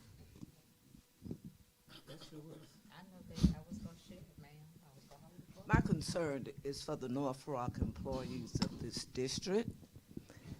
And I read your 97 pages, okay? It's Christmas time and Thanksgiving, and you talking about everything I read, like your ABM employees are 220 days and 230 days employees, which means current custodial employees will be reduced from 245 days to those days that you're talking about, which that is a cut in monies. Then, if a district employees are currently making more than the average wage on page 59 of 1250 and 1350, their salaries will be reduced. So that will be a reduction of days, hourly wages, and constructions, Mr. Brown. Employees will start losing state retirement. Several employees right now have about 20 years, and some have 15 years. And the district, and they will lose this longevity. Please provide the monthly cost the district is currently paying. Mr. Stanger, you mentioned because of the cost on page 90, that's in their book, that's $200,000, $260,000. You told me about the savings we would have. What I would like to see from you to compare from what we had last year and spent and what we have this year. The quote does not mention, do you all provide the tissue, the trash liners and all? Yes. Okay, the next thing I want to know, when you have a dance, our schools have these dances. All events are part of it. When you, sometime? All events. All of events it. are Okay. part of this contract. The thing that I'm asking here then, sir, is that a extra cost to the district for No, you to ma'am. do that? No, ma'am. She's shaking her head. I'm looking at the woman, and I'm not ignoring you. Okay? And I got something else that's hurting me right now. From the State Department, I got online and looked at our custodial salaries. And we have people like lead custodians, head custodians, maintenance custodians from the warehouse, and custodian operation and custodian supervisor. Will all of these positions be eliminated? I didn't think you could answer it. Thank you. I can answer that. How can you answer the nail over the company, Mr. Stanger? Because those are our positions. Those are positions for North Little Rock School District would be eliminated if we contract with ABM. As part of cost savings. Correct. Bottom line, what Dorothy Williams is concerned about. If we can afford this kind of money to pay a company, we ought to be able to have the kind of money to pay our custodians. Thank you very much. Anybody else to my right? Yes. This proposal was excellent. There was so much detail, but there was something that jumped out at me in the frequency schedule that it was just unusual. Like you have daily clean and then an annual clean. So it made me think, do you have some kind of big annual clean on? Yes. During the summer, we strip and wax all the floors that are VCT, and we clean detail clean all the desks, detail clean the restrooms, detail clean all the rooms. That's something that's normally done during your summer clean as well. So that's what we would do during the annual cleaning. And during the winter time, we actually we would top scrub and recoat all of your hallways. We would detail clean your restrooms and, just tidying up to get ready, to finish out the year until the next summer when we do the annual clean again. Holiday break. Okay. All right. So I didn't see anything in here on how you do increases to us. And I've worked in the industry for a long time, and so I know when you have a contract, sometimes you have a lot of open positions, and so you don't really need to pass on an increase to a customer, but then, you have to give raises to yours. So I'm just wondering, how often do you come to us for That increases? would be annually, and it would have to be approved by the board, and we have not finalized any contracts as of yet, so. Okay, all right. And so if you had, what do you do if you just have you get the savings if there's a long-term open position? I mean, do you have subs that come in on that? How do you feel that? We have floater positions that take care of, we would actually hire extra people, additional people, that would go to different schools each day to cover for open positions. Okay, great. Well, y'all have a wonderful reputation in the industry, and this presentation was wonderful. Thank you. Thank you. Anybody to my left? I just want to say, great presentation. It was very detailed. Who doesn't like a savings? So I like the idea of savings. But Dorothy brings up some very valid points with our employees and our staff. We pride ourselves here in North Little Rock that I do believe we're the largest employer in the city. Mm-hmm. And so that's going to ding us, I guess you can say. That would hurt us because we're outsourcing. But with that being said, I've always treated our janitors as they're my family members. And we do too. And that's going to affect some of my really good friends. Mm-hmm. So this is something that I really need to dig into the numbers with, and I need to look at. Sure. I love the idea of the presentation. I see your presentation. I love the idea of deep cleaning because we all know the bathrooms where all the germs are at, and that's just gross. And that needs to be cleaned every day, 14 times a day, in my opinion. So with that being said, thank you for the presentation. Very well put together. And I do echo what Cindy just said. You do have a very good reputation. So I do appreciate you guys being here. Ms. McLean? I started out reading through this proposal, and I started typing in questions that I had.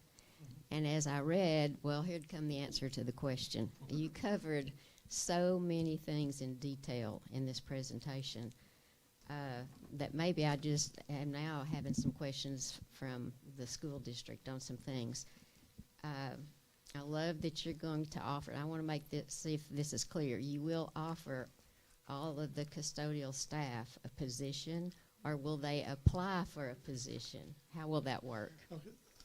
All of the current custodians If they pass our background check, we'll be offered a position. Yes, absolutely. So if they pass a background check, they will be offered a position. That is correct. Okay. What about your 401k plan? So we match dollar for dollar for 1, 2, and 3%, and for 4 and 5%, it's 50% of their salary. So if they contribute 3%, y'all will match the 3%. By 100%, yes. Let me get in on it. Then at 4 and 5%, if they want to have that taken out and put into their 401k, you'll match it 50% of the 4 to 5%. And it's the same as what we get as well. I think I don't know, the teacher retirement system, what do we put in, 6%?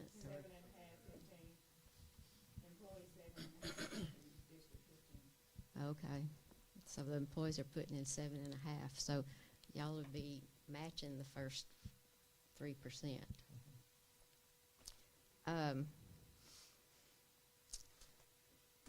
I also have a little trouble. I'm thinking of, you've got on your the flow. I'm looking at the flow chart. I'm looking at your salary that you had there, and you have 2 people that are not hourly. They're salaried. They're salaried, and are they going to be on site here or? Yes, they are dedicated to North Little Rock School District, and no other responsibilities other than North Little Rock School District, with the exception of their family. But yes, they will be dedicated, and then you'll have Alan will be here often. He's actually over the state. He's a regional director of operations, and then you got Mark, who's also over the state, but he's got multiple states. Okay. And could it conceivably be that somebody that's in our custodial staff right now could be hired in those salaried positions? Yes, yes. So, and just so you know, Alan started working with me 18 years ago in DeSoto County as a cleaner, and he's made himself to regional vice president or regional director of operations. So, yeah, he'll take the vice president. But yes, Congratulations. but we've all been promoted through the ranks, every one of us. So. Okay, I like that. I love the monthly building administrator surveys that you do to get feedback from that principal or the assistant principal, whoever it is the designated one. It sounds like you respond quickly if there's something that happens that needs a lot of attention. You also collect a lot of data that you can use in various ways with your monthly, quarterly, annual reports that you do. I don't understand the difference in the titles because you have the floor technicians, and I can't remember and you got a general cleaner, you got a day porter, and you got leads and supervisors. Leads are just over 1 or 2 people. Supervisors maybe over 5 to 10 people, you know. So the supervisors are going to be, you're going to have 2 supervisors, one at the high school, the other at the middle school. So those are the 2 largest schools that have more responsibility, more activities, you know, more people to oversee. And the floor machine, you have to have a certification to operate that, right? Well, they will be trained on the proper usage, yes. Because I would run into the wall. Yes. And there's over $400,000 worth of investment into equipment. So will any of the equipment that we currently have be used by y'all? Well, that we did when we did. You want to take that one? So all of that's up to the district, what they can do. That they can take that equipment and they can auction it off, get money back from that. But you know, we can evaluate the equipment and see purchasing some of the equipment based off of an evaluation of it. But you know, preferably we'd like to bring in new equipment to make sure that we have the top equipment out there to be able to be used. But that is negotiable as well. Okay. You had something, I think it was page 57, that really caught my eye. It said, schools partnering with ABM have double the national average application rates. So that would be for higher ed schools. That would be those that, sorry.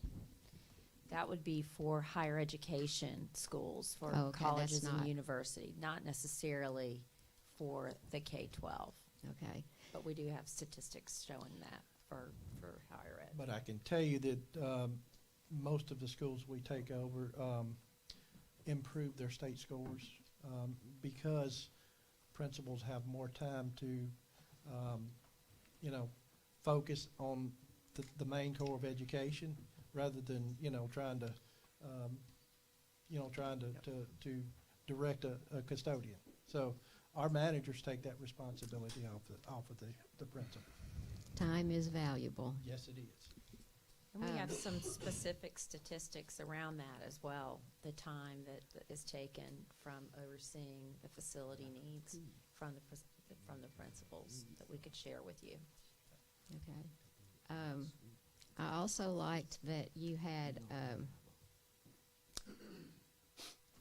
it said that you give a day for them to volunteer. Yes. Tell us about that. It's ABM Care. You want to talk about that one? So we have a program called ABM Cares, and we also, for any charitable organizations that our employees want to contribute to, we, ABM, will match their contributions to that organization up to, I think it's $1,000 annually. And then everyone is offered a paid day off to go and volunteer at any event or an organization within the community or that's important to them. So that's very community oriented by ABM. I like that. What about the numbers? Because you have the number of employees that you've looked at the schools and you have how many floor technicians you need and how many general folks. So how does that compare, let's say, to what we have now? Because I don't know what we have exactly. It's almost 1-for-1 for comparative for what you have in your buildings right now. We dive into it. We look at what we set everything to be at a level 2, which, when you look at it, we have ways of looking at it and say this is how much square foot a employee, should be cleaning. But what we did was we also know that we don't want to lose any positions here. We want to make sure that all the employees here currently are getting hired on or have an opportunity for a job. So when we looked at everything, we compared everything 1-for-1. So, and if we missed something, or we might even come in and evaluate it and say, this building here does need more hours than we originally thought, we have it set up to where we can make some adjustments as well in hours at each building as well. We're not going to take any from others, but as a company, as a corporate, we do come in and evaluate it after, because we know that there's going to be a time period where we have to learn the buildings just as much and come in and make some changes as well. So, but it is 1-for-1. So if an employee of yours now with ABM has a problem, they need to contact your HR. Yes, so they would contact our account manager on site first, and then go to our HR. We have local HR based out of Memphis, and so it's not too far from here. We do have some local HR in Texas as well, but we do have partners throughout that they would be able to go to as well. And just so you guys know, our hourly employees get paid every week on Friday. Every week on Friday. Okay, I think that's all the questions I have. Thank you very much. Thank you. I did love your proposal. So. Thank you. Mr. Taylor, you have any questions? I do have a couple, but I enjoyed reading your presentation. And I guess this would be more toward our group. What made ABM come to the top of the list during the bidding process?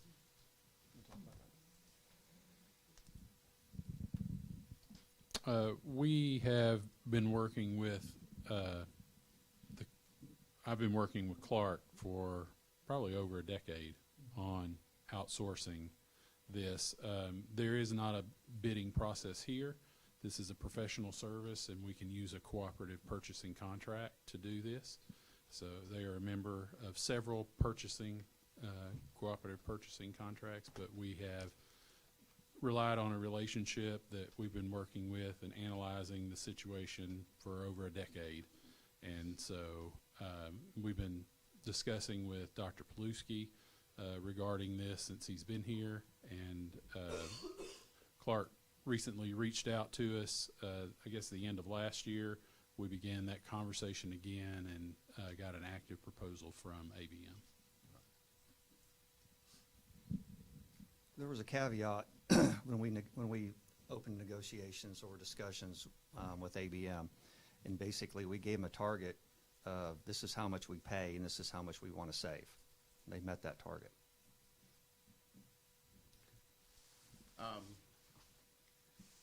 How will we track, and are there any recourse if, let's say, the costing or the pricing gets out of whack on the front end? Well, it's fixed price for a year, and again, we hadn't discussed any increases as of yet. I mean, usually we ask for a 3% or a CPI increase annually. That's what we ask for usually. But again, that has to be board approved. So. Yeah, if there's anything that happens or goes out of whack, that's on us. You know, we price this. We say this is what our price is. We sign the contract. If it's something that we have to take care of, you know, that's the hard conversation I have to have with my boss. But we have to take on that responsibility. It's fixed. It's a fixed cost.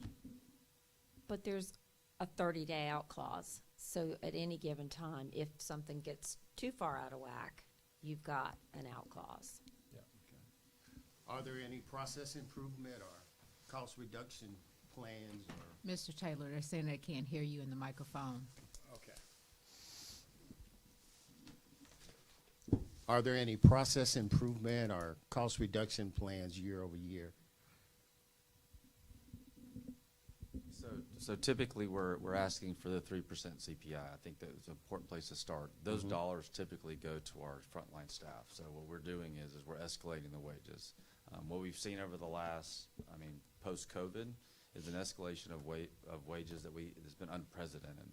Over the years. So what we've seen is 20 and 30 and 40% increases of wages over the last 5 years. So I would tell you that, yes, we are always looking to be as efficient as we can in the buildings, but at the same time, what it does is it takes people.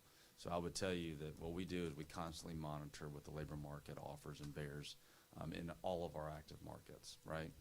And I would say that we're probably leading edge on the technology side and on the equipment side. But at the end of the day, you have a finite number of square footage, you have a finite number of students, it takes a finite number of resources to touch all those spaces. And so I would tell you that we feel like we've got the right program in place for you right now. We feel like that are there ways for us to save even more money? But there are.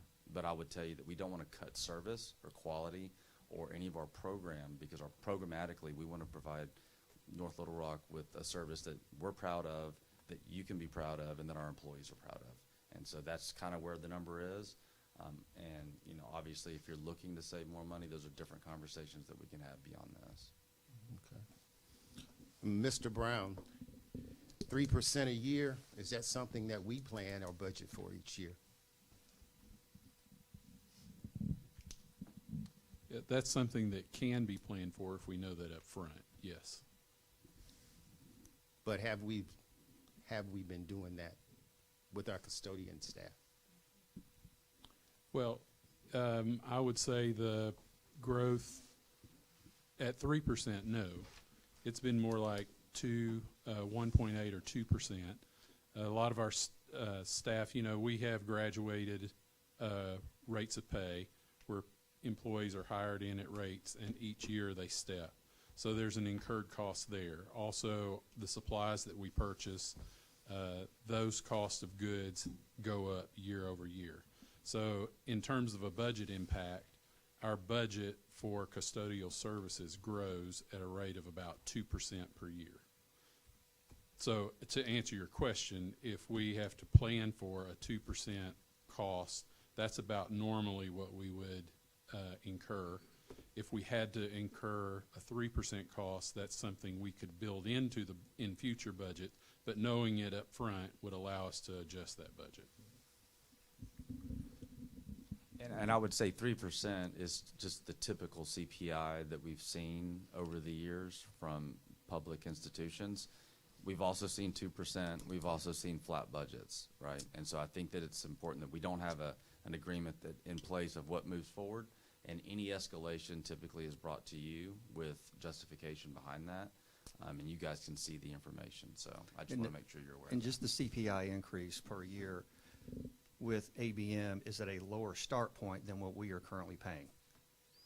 And I'll just, as an example, so if it cost us a little over $3 million to do it last year, 2% on top of that annual at $3 million is a bigger number than starting at $2.5 million, which is the $500,000 savings a year. So overall, it's cheaper. Okay. And then the last thing, if I could just real quickly for the board, we know where letter grades are. The superintendent tasked me and 3 assistant superintendents to holistically attack that. And the answer that came out was teachers.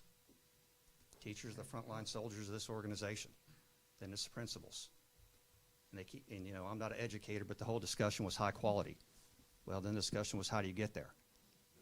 And you heard from the LPPC, it's money. Based off of that, Dr. Paluski said, Scott, go find me the money. Well, we're squeezing it. We've got some other proposals coming, but this was the first one in the hopper. So if we want to put first things first, if we want to attack letter grades, if we want to do what we do as an educational school district, we have to put first things first. Classified helps, but it's licensed folks that do it. And I'll take any questions. Normally, I don't have any questions by the time it gets to me, but I do. I need some clarity on some things. I am concerned about the longevity employees and them losing time for retirement. How does that? Okay, so the model we used for the 2 years was the two, which is, it's what the federal government uses. So if you're within 2 years, we said that we have vacant positions in maintenance especially that we cannot fill for whatever reason. If somebody's within 2 years of their retirement and they choose to stay, they can stay.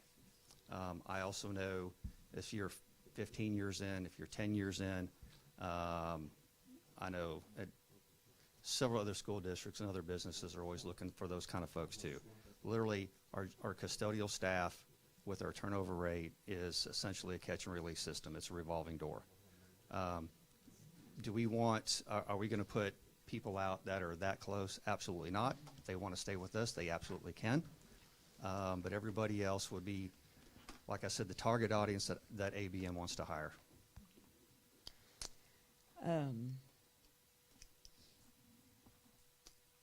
I originally, like Ms. West had said, I guess I thought that we were going to just do it at the high school.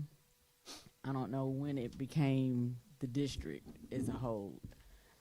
I was just under the impression it was going to be a pilot and we were going to pilot it and try it at the high school. So that was a discussion a year and a half ago when we had discussed about the possibility, because of the number of vacancies, if you remember, at each one of our board. When we look at the vacancy review list, we know that that was a high needs area. That's where it started. Certainly things have changed, and as a result of what Colonel Stanger had said and what their marching orders are, in order to increase teacher pay or license pay, and specifically teacher pay, we've got to look at everything. And that becomes, and all of our support staff help this school system run every single day.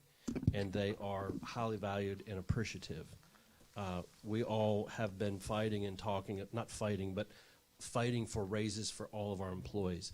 But in order to move us out of where we are, we've got to prioritize what's most important, and what we value has to be what we fund. And so we're going to have to think differently.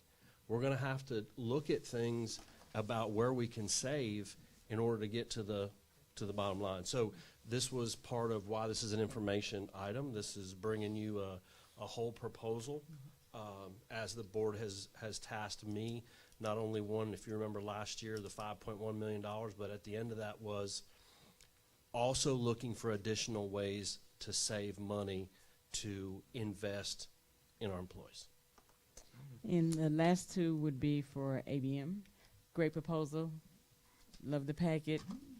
You answered the majority of the questions. That's why I only have two for you.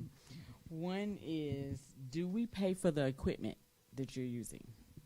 You do, but you pay it in the monthly bill at a depreciated rate over 60 months. So it's included in the cost that we've given you. You're just paying it over 60 months. And what about the equipment that we already have?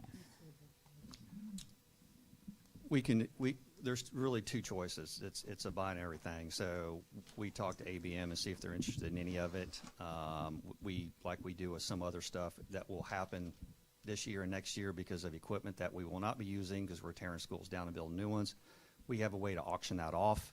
We can sell it. It just doesn't go in the dumpster. And lastly, you said something about a year. So do we relook at the contract every year to decide if we want to keep going with it, to have that option to, if we go forward, let's just say we start the year out and everything's great this year and then everything's great next year, but the next year it bombs. Do we have that option to go back to the drawing board? 30-day clause to get out. 30 Okay. Yeah, so usually what we ask for is a 1 year with annual renewals with so 1 year contract with the option to renew for another year or 12 months. And then you guys will every year you will have to vote to either, renew Extend, it, We or have not. several other contracts that are like that. That was it. Okay, Any I other have a question, Mr. Brown. You say you've known a decade about ABM Company. You haven't been here a decade, but under Mr. Rogers, this company came to us. At that time, the district could not afford them, okay? And then the second time, when they came to the high school last year, the problem was, and I'm just telling you all for information, please, that the story was one of the people where you say that you had done work, they said that you hadn't done a good job, and so therefore the word got back to us, and that's why it didn't come back. So it would do you well and good to go back and look at some of the people that you write very well, but people work and their actions tell the difference when another company comes through like that. It's just for your information. You need to follow up with these companies to find out how are we doing or something. Because therefore, you will always have a board member like me, Dorothy Williams. I see what you're writing, but I know it's not always could be true, okay? That's all I have to say. And Mr. Brown, thank you for all your hard work. But it's Christmas time. It seems like the passion is, I have a passion for custodians. They're the lowest paid people in our district. Lowest paid. And I know what you do when you're outsourcing. And James Smith told us, he was a former superintendent you all don't know anything about, once told us you hurt the community when you hurt people who work for you. You lose the part of having a family image, okay? So, but because of, I don't care what they do, and you did have a glowing presentation, and I appreciate it. But my glow is with the custodians that are already here. Thank you. So, Madam President, really quick. So, in sitting here and listening to what we have listened to in the presentation, I will say this. I know that we have some good staff among us, and I do know that I have had to help clean in some areas. And since we have been here listening, I've had 3 text messages from 3 different employees that said that it is something that is needed. Oh, that's good. I know. Can I just jump in here, because I've been on this board a long time, and as long as I've been on this board, there are some things we've been talking about, like the stipends. We finally got that done. We've been talking about we have got to raise the custodians' pay, but there's no money to raise the custodians' pay, and we got to raise the teachers' pay. We cannot do it all. We cannot. That's true. And we do care about the custodians. The package that y'all are bringing, it's a good package, and they will be getting a pay raise every year, and they'll have opportunities to grow in a company and do other things. I don't know how it really hurts the community. What hurts our community, what hurts the community is having kids who can't read. We graduate kids that can't read, they can't write. What are they supposed to do with their lives? This is sad. We got to get proactive here and do something for these kids, and I'm sorry. I am so sorry that some people are going to be hurt on this. But we're trying to mitigate how much they're going to be hurt, because our focus here is to teach kids. Come on, guys. Okay, Look I at can our come on grades. with you, boo, but I said if the money we're spending, if we would give it to the custodians to have a raise, we wouldn't be hearing this problem. Who would work for $13.50? That's been the problems with our custodial department. They're the lowest paid employees in this district, and it is utterly embarrassing. But you have your opinion, and I have mine. Okay. So we'll just move forward. When that vote comes, that will make the difference. Okay, I don't Thank you very understand. much. I don't understand, Ms. Williams, how you think that money, which is less than what we're paying, is going to pay them more money. I'd like to understand that. I'd like to see a comparison of how the thing from we can hold this conversation at the time. Please, we Thank need to you. get up out of here. Thank you. Thank you all, Medium. We appreciate your time. Thank and you. your presentation.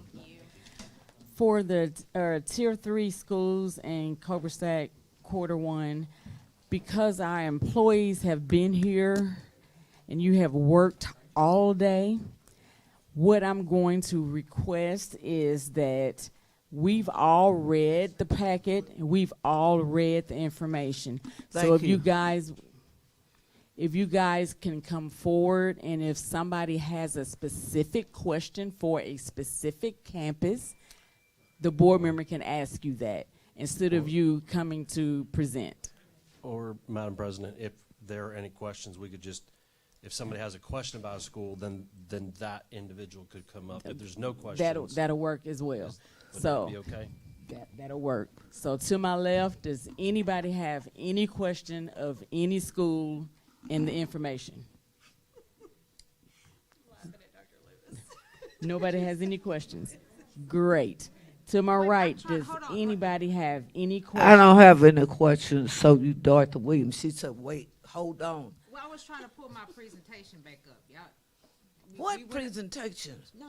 Listen, I'm trying to get back. I'm trying to pull my stuff back up. You're good. Go ahead, Miss. Go ahead, Miss West. You doing too much. You doing too much because you're not coming on. You didn't hear what she said. Now let's move it. Come Ms. on. West, your questions? Go on. You don't have any questions? I mean, what difference do it make? I don't have any questions. We fine until the next time.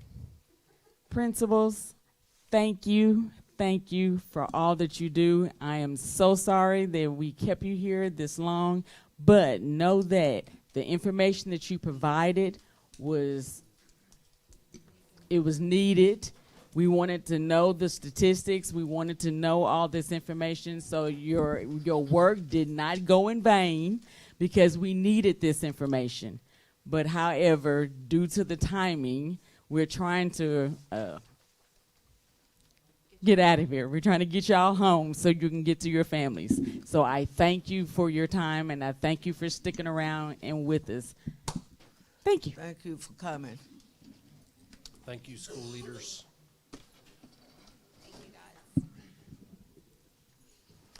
Construction updates.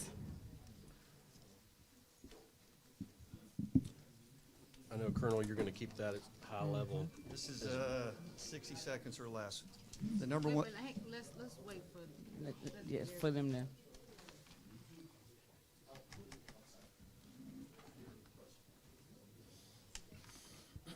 Mr. Patterson, if you can make sure that it's moved kind of quickly and efficiently out the, thank you.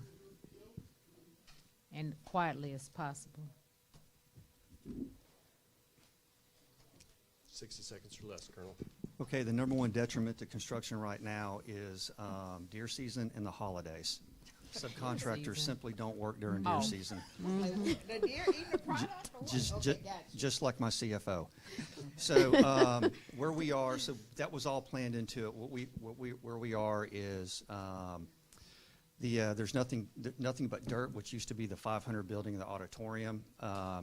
During the process, we kind of anticipated that the dirt by the flow of the water, how it goes from the east side to the west side, or from the Texas Roadhouse side to the football side of the field.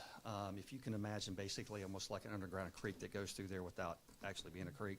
We assumed that dirt wasn't going to be good enough to build on, and that's what it turned out to be, so we built a contingency in just for that. That does not take away from our contingency dollars.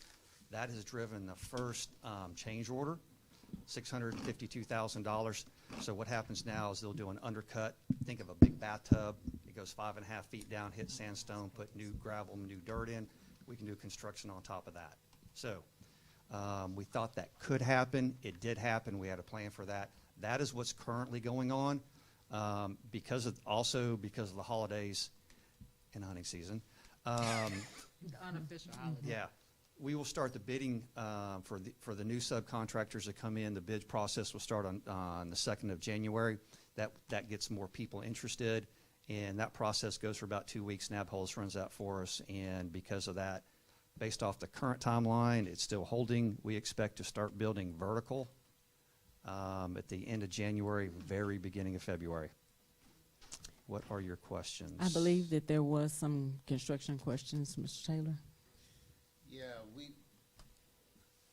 you said that the mic. Cost, I'm sorry. You said the cost of the issue with the dirt. Mm-hmm. If I heard you correctly, you said that we originally planned that would be a problem, Mm-hmm. and we put that money in the current budget. Yes, sir. Okay, it is a problem. It is a problem. And you're going to use that money to take care of that you put in the budget. Yes, sir. So it was you didn't know about it, but you planned for it. The hydrology study and the surveys they did hinted at that. Mm-hmm. We weren't 100% sure until you move the concrete and dig a hole and test it. Well, that's exactly what happened. Okay. One of the things that I asked when we first got the 3 contractors for the jobs was, if something like that happened, is that something that we could share the cost with, or share the burden of taking care of that issue? And one of I'm pretty sure they said it's a conversation that we would just need to go back and have a conversation with that group. And my question was, did that happen?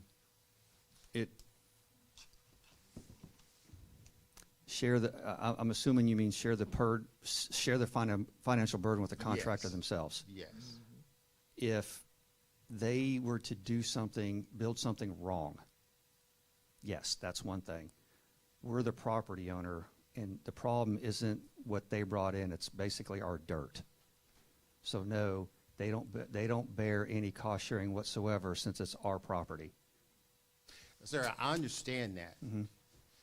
And that's why I asked the question at the time. Hey, let's say something happened that we didn't know about. It's no fault of theirs, it's no fault of ours. Do we have a conversation about, okay, we'll meet somewhere and we'll take care of it? But I understand what you're saying. I'm not saying it's their fault. Mm-hmm. I'm not saying they even own it. We wouldn't do it in this case because the hydrology reports pointed that this could happen. Okay. And so we built that into the budget in case this happened, which is a separate contingency line away from the contingency fund that we set aside for the unknowns. Okay. This was All right. this was a possible. This was a no. It was a possible, yeah. Okay. Yeah. All right. Any other questions? Thank you. Thanks, Colonel. We're down to action items, the first one being employment of personnel. Madam President, Yes, ma'am. 13.1, employment of personnel. I move that we accept the recommendation of the superintendent to approve the employment of personnel as discussed in executive session. Second. It has been properly moved and second that we accept the employment of personnel as discussed. Being that it is personnel, there can be no discussion, so all those in favor say aye. Aye. Any opposed? It passes. 13.2, equipment purchase for FDA grant. Got 8:40. Let's see if I can get this done in 36 seconds or less. I've been sharing all along this school year and on weekly updates that we have been awarded an FDA grant. The grant is to study contaminants in school lunch. It is a three-pronged approach for transitioning to a better food system. And better food system means whole food, so that you actually cook raw chicken, whatever it is. But with that, it's an investment in equipment, it's an investment in local purchasing so that we know where the food is without, additional preservatives, colorings, those items, and it's training. Tonight I'm coming at, for approval for the equipment. We're looking at a significant equipment investment for all campuses. So I think I've gone through slides 1 and 2. I'm on to slide 3. We're looking at purchasing 19 ovens. Once again, this will touch every campus from academy all the way up to our high school. Depending on the size of the campus, it does, dictate more ovens, bigger space. Elementary schools across the board would get one of these double stacks, which is on the left. High school would get a full roll-in model, which is a very large capacity oven. You fill an entire rack full of rolls or whatever, it rolls in and cooks everything at one time. Middle school, also with the high student count that we have there, how do we transition? What does that look like? Even at the academy though, because these ovens have the flexibility and capability of cooking multiple items at one time, so you can steam a serving of broccoli while you're getting ready to throw pizza in right after it. So really gives us some flexibility. Going to the next slide, as I've been going through this process, we've been sharing it with our site managers, and I'd point blank ask them, what makes you excited if we were to invest in these ovens? The shortened cook time. These ovens cook 30% faster, so it gives us that flexibility within our day to, hey, first lunch really like chicken nuggets. How do we get more chicken nuggets ready? This oven will help us cook that in the allotted time between groups. Built-in recipes. It's a large touch screen on these from a technology standpoint. They're pictures. You go up, you hit the button for pizza, it's going to turn the oven on to cook pizza. If you transition to vegetables, you click on vegetables, there it is. The other thing is very similar to our internet.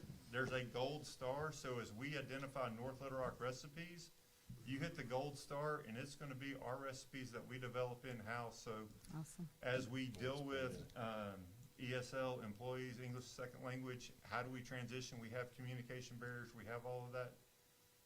I haven't met anybody that can't operate a smartphone. They're used to clicking the buttons and off it goes. This brings that same technology into our kitchens for that. The final piece is the smart cleaning. It keeps track of what you've cooked over the day.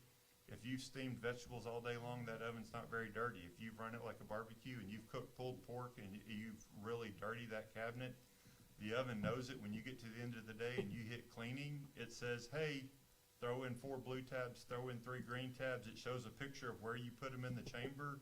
You close the cabinet, you hit clean. It looks like a dishwasher inside the oven. When you come back the next morning, it's bright, shiny stainless. What? Y'all make these for homes? They are Energy Star rated, so once we get in, we get the certificates. We can work with Brian Brown to see do we get any credits on our utilities because we're upgrading to the newest Energy Star. And the other piece that our managers didn't key on, but as a director, it really resonated with me. Because of the Wi-Fi connectivity, technicians can actually look at the oven, pull down the error codes, say, hey, for an error code 706, it could be this thermometer or this, actually have the parts on the truck when they came out to work on it. So I thought that's kind of cool, because how many times do you say, well, we got to wait on parts? At least they come with what they expect the parts to be if we have an issue. All of this is for food quality. So tonight I'm asking for your permission and approval to purchase $753,000 in equipment. So out of I cook on it all the time. Come on. So for clarity, Yes, ma'am. in the public, this is free money. This is an This- SDA this- grant that is a reimbursement. This is free money. Yes. Say that again. Free money. This is Say that free. one more time. Total $2 million worth of free money This from the is feds. not coming yes. out of our budget or Zero. anybody's paycheck. This is No, money it's- this that is you've free gotten money in. that can only be spent on this stuff. Just putting it Yes, out there. ma'am. Are there any questions from my right? Any? No, I don't have any questions. Now, well, I take that back.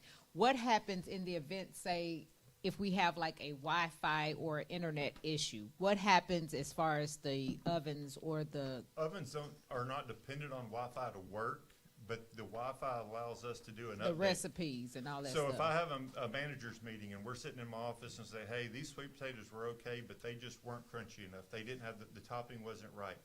We can modify the recipe, hit send. It will go to all the kitchens. By the time the managers drive from our office out to the kitchens, they'll have an updated recipe.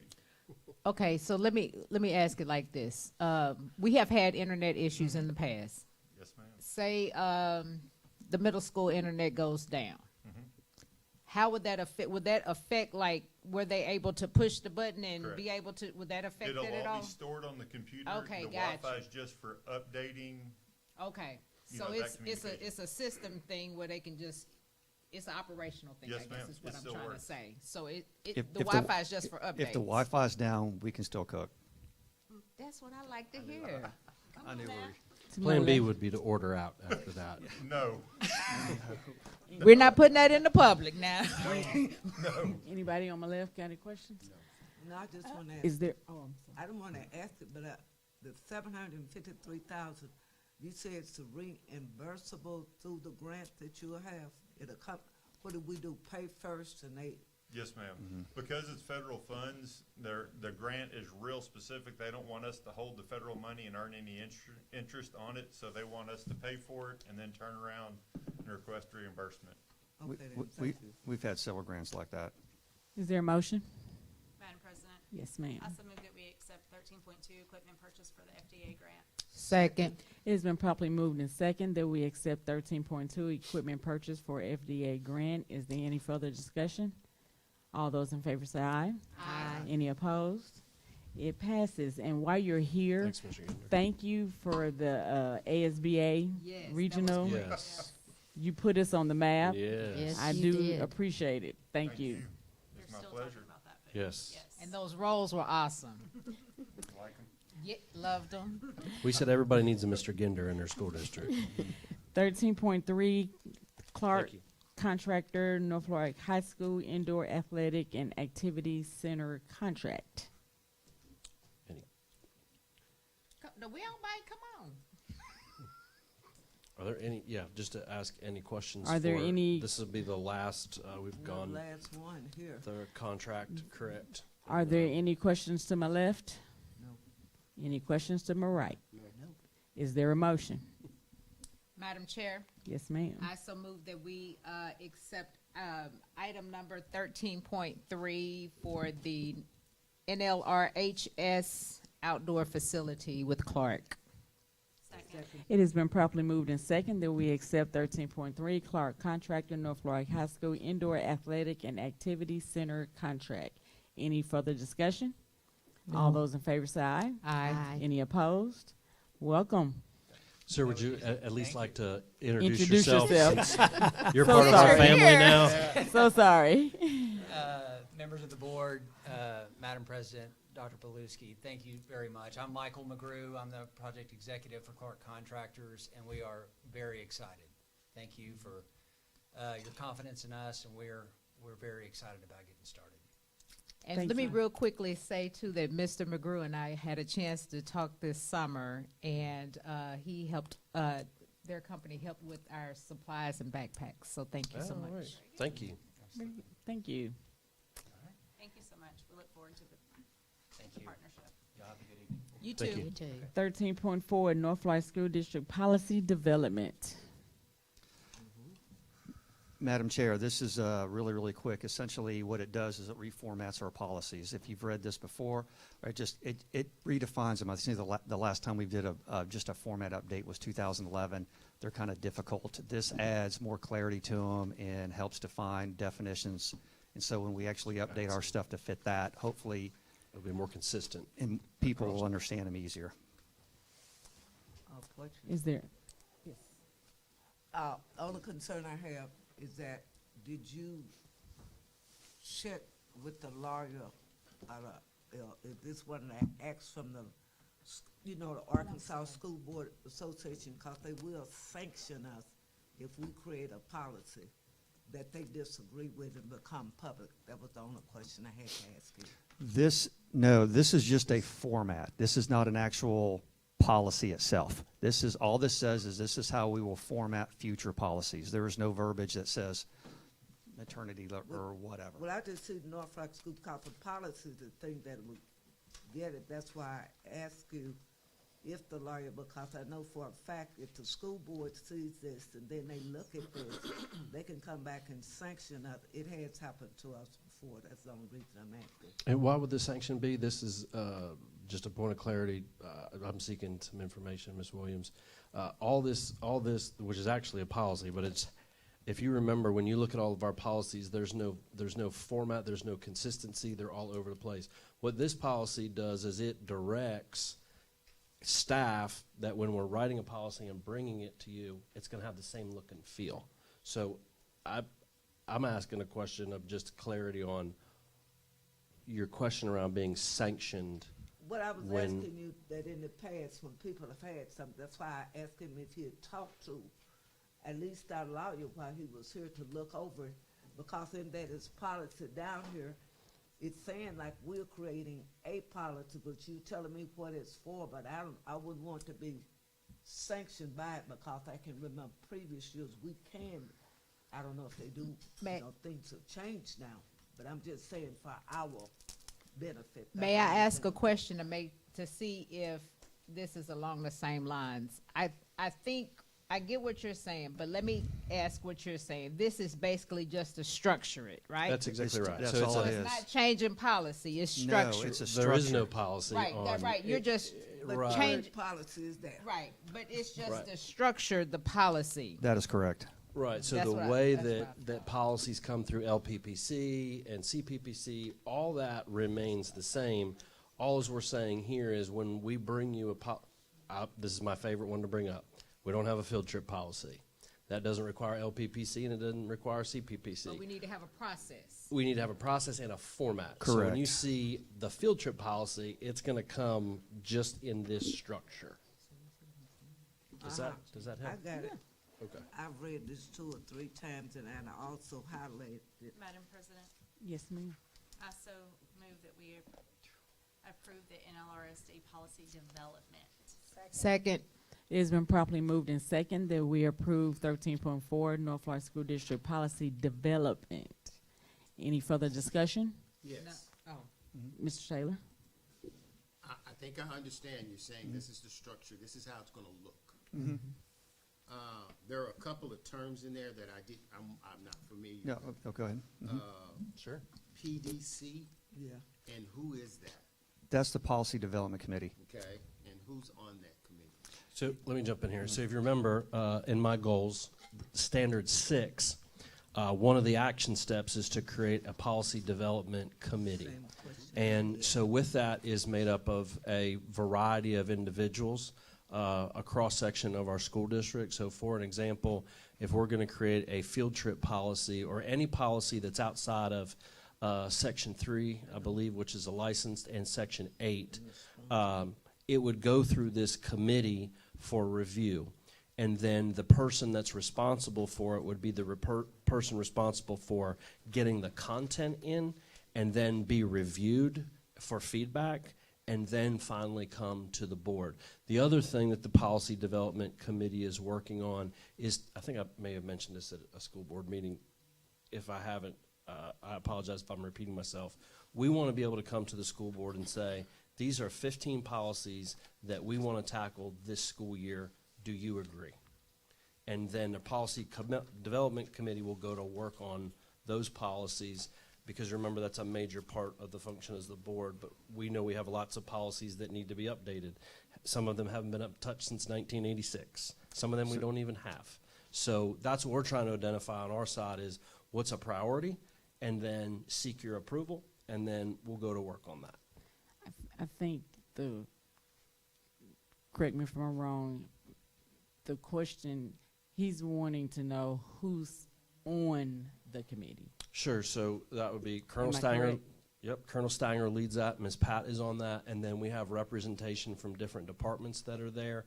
I also believe we also could have a school board member if they would like to be a part of that committee, so that you have input as well to that process. That's up to the school board, but I do believe I put that in my goals, that it would have input from the board as well as another. We have ad hoc positions, so if we're dealing something with the license side, we could have a member of LPPC sit in on it. Yes. If it's a transportation thing, obviously we don't want somebody from, I don't know, LPPC probably wouldn't be interested in buses. Gotcha. So there's a core, but we plug and play people when they're needed for their expertise. Great way to say it. Yeah, I just didn't, I wasn't. Yeah. Did Sure. that answer? Uh-huh. And that's Good. exactly what I was trying to figure out. Good question. I just want to ask too, since you're talking, it's sort of like he used the term like responsible office. Who would you call him? So the response. So that would be the department head. So let's say, for an example, we were doing something that related to transportation. The department head would be Ms. Coleman. Okay. So it would be her responsibility to, if we had an existing policy in transportation, it's her job with her team to go through and make revisions, reformat it, bring it back to the policy committee for their feedback, and then that would then come to the school board. If it's on the instructional side, it might be with the assistant superintendents, working with our principals. That they might be a responsible office. Okay. Thank you. Sure. Is there a motion? We had the motion. Oh, I thought we did it. Yeah, okay. No, Mr. Call- Taylor had a question. Yeah. and he had a question. All those in favor say aye. Aye. Any opposed? It passes. 13.5, Policy 3.01, Licensed Personnel Salary Schedule, Credible Experience Update. I'll just ask if there's any questions. We've presented this before. This is just to give the ability of an employee that has higher education institution experience, that we would give them credit. Any questions from my left? Any questions from my right? None. Is there a motion? Madam Chair, Yes, ma'am. I so move that we accept 13.5 licensed personnel salary schedule, credible experience update. Second. It has been properly moved and second that we approve Policy 3.01, Licensed Personnel Salary Schedule, Credible Experience Update. Is there any discussion? All those in favor say aye. Aye. Any opposed? It passes. 13.6, Policy 3.68, 8.56, Licensed and Classified Personnel Maternity Leave. Mr. Smith, you want to take this one? Sure. If Colonel will allow me, members of the board, Dr. Paluski, Madam President. Basically, and I believe, Colonel, correct me if I'm wrong, August 1st was the implementation date of this law that was passed by the legislature that provided that school districts now, where it used to be half funded, is now fully funded for a substitute that is associated with only maternity leave. And so I came and spoke to the board in regards to some of the dynamics associated with that. We have ran all of this through the attorney and through finance. We can afford the policy as is written in law, which is just for maternity leave. and it provides up to 12 weeks, and it is paid for by the state as far as a substitute goes. Are there any questions in regards Any questions to my right? Any questions on my left? I have one, Mr. Smith. Yes, sir. I'm- What? Well, I think Did you not read your packet? Well, I think it's important just to reiterate that when the clock starts, right? So That's the clock correct. starts when the child is Adopted or born or correct. whatever, but the pay, the way I believe what Dr. Paluski is alluding to is that where with FMLA, if this transpired the week before Christmas break, the individual would be compensated for the 2 weeks of Christmas break for that period, and it's a continuous 12 weeks. It wouldn't be like you have the baby over the summer. FMLA then is able to kick in on the first day of the individual's contract for their leave associated with a child birth. Is that what you were alluding to? Yes, sir. It's for So Okay. you can do it twice? No, sir, no, sir. So No, sir. here's what it is. It, Says the man who doesn't push out. No. That's a great look on your face, Mr. Taylor. Like, wait a minute. I'll use. Y'all see what he Yeah. said? Yeah, I'll FMLA use being said. two different scenarios here. Right, So okay. scenario number one, a woman employee has a baby on July the 1st. They are not on a contract. Let's just, to make the math easy, school starts magically on August the 1st. So the first 4 weeks doesn't count. She comes back on a contracted time, she gets 8 weeks paid. Makes sense. The way the law is written is it doesn't go when you finally come back on contract and get 12. It's from the moment the child is born, they're on the clock, so to say. So in that case, it would be July 1st. It would be July 1st, then 4 weeks later are eaten up, not being on contract.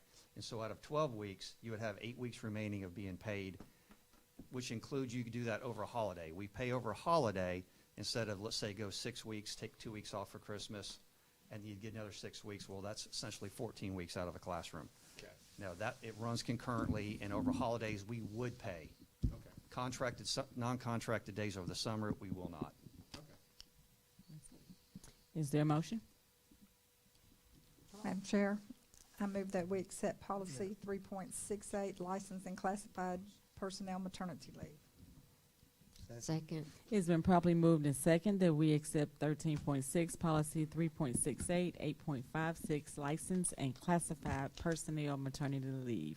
Is there any discussion? All those in favor say aye. Aye. Any opposed? Thanks, guys. It passes. Thank you, gentlemen. Madam President, Yes, ma'am. I so move that we accept regular board meetings October 16th, October 23rd, and November 6th for the minutes. Second.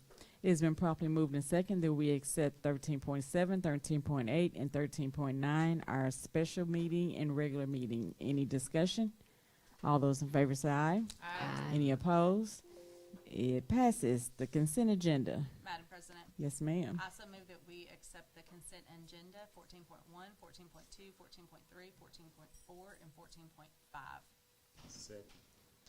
It's been properly moved and second that we accept 14.7. it's 14.7. I apologize, and add 14.7 business office construction items. It's been properly moved and second that we accept, since you didn't read that, 14.1 bank reconciliation, 14.2 net legal balance worksheet, monthly financial reports, the business office items, payment of regular bills, and the facilities use, there aren't any, business office construction items. Any discussion? All those in favor say aye. Aye. Any opposed? It passes. Acknowledgements. I have, as I always tell my children that I'm gonna recognize them and give them a shout out. Earlier, I recognized Mr. Gander for the ASBA. I also want to recognize Chief Finks and Mr. Edwards for the setup of the PA system for the ASBA conference. Went to Meadow Park, their luncheon. They had cheerleaders, flag line, art club, and drumline members. We had Asia, Ayana, 2 harmonies, DeLuane, Michaela, Parker, and Infinity. Then we went, thank you, Dr. Stoll, we went to 161 and we toured it. Let's see. I went to the grand opening. If you haven't been up to the high school, go check out Wildcat Alley store. It is awesome. Love it. Went to North Rock Middle School, 7th and 8th grade. Had a great talk with them. Jakara, Trinity, Carson, Carly, Dr. Stoll and I, we just asked Javion so many questions, and he was right on it. And lastly, I just had to put this out there. If you know Naya at the middle school, Mr. Gander was right on it. She came up to him at lunch and asked to speak to the nutritionist because she wanted to know why we didn't put oregano seasoning in our food. That's a lawyer in the making. Just had to give her props. Yep. I would like to also acknowledge all of our teachers right now. Thank you. I know tomorrow is our last day, and then we start our Thanksgiving break, and thank you. The behavioral issues we are aware of. We are trying our best right now to figure out a solution and find some vendors to help us and assist us in that situation. So thank you to our teachers and our staff members. So I hope everyone has a happy and safe, happy Thanksgiving. Okay. I just want to say, I want to thank the North Rock retired employees for giving the wraparound service. It was amazing, the amount of food that they brought into this building. And we, as members, we individually bought it, but Wildcat Foundation, North Rock Education Foundation, and it's three, because we had Wildcat North Rock Education Foundation. Donated $500 each. Huh? Didn't they donate? You all donated $500. Yeah, we gave $1,500. Yeah. Thank you. So that to me was a tremendous effort, and we really turned out. And we sent it down to Lynch Drive on the highway. Wonderful. Thank you, Ms. Williams. And so it was that to me was really touching. And they really, these old timers stepped up to the plate. All right. And also went to Meadow Park. They doing all right. And I'm enjoying you principals putting on the social media what your schools are doing. And thank you principals for coming out tonight. We'll see you next week. I'm kidding. Happy Thanksgiving. I think Angela had something. I was just going to say, just thank you to everybody and hope that everybody has a peaceful and restful Thanksgiving holiday, and just happy Thanksgiving to all of the employees, the students, and volunteers. We can't do this without you. We do love our volunteers. And happy Thanksgiving to this illustrious board. And also, just real quick, let me just say this real quick. Thank you so much to Amboy. When we did go for their visit, they put on a little, something for my birthday, so I appreciate it. Right. Oh, I'm sorry, I forgot about you. Nope. Go. No, I just I want to echo to all of our employees. Just thank you. This is the month of being thankful. I want to thank the school board and all of you. I wish everyone have a wonderful holiday season. Our employees obviously need a break and they need some downtime. I also want to recognize members of our cabinet that are working tirelessly with our principals. They understand the urgency. The principals understand the urgency. And I also want to give an extra shout out to Mr. Jacob Smith. He has been over at the middle school day in and day out. I think when you were all over there the other day, there's a significant difference and a change, and I thank him for his leadership of working with that leadership team. I've never seen so many kids want to be in class so fast as I have by visiting the middle school. Thank you for letting them go home, too. I appreciate you, Dr. P. Consideration of these employees working all Absolutely, day. absolutely. And I couldn't hold it back because, did nobody bring their pajamas up in here tonight, okay? Yes, ma'am. Be blessed.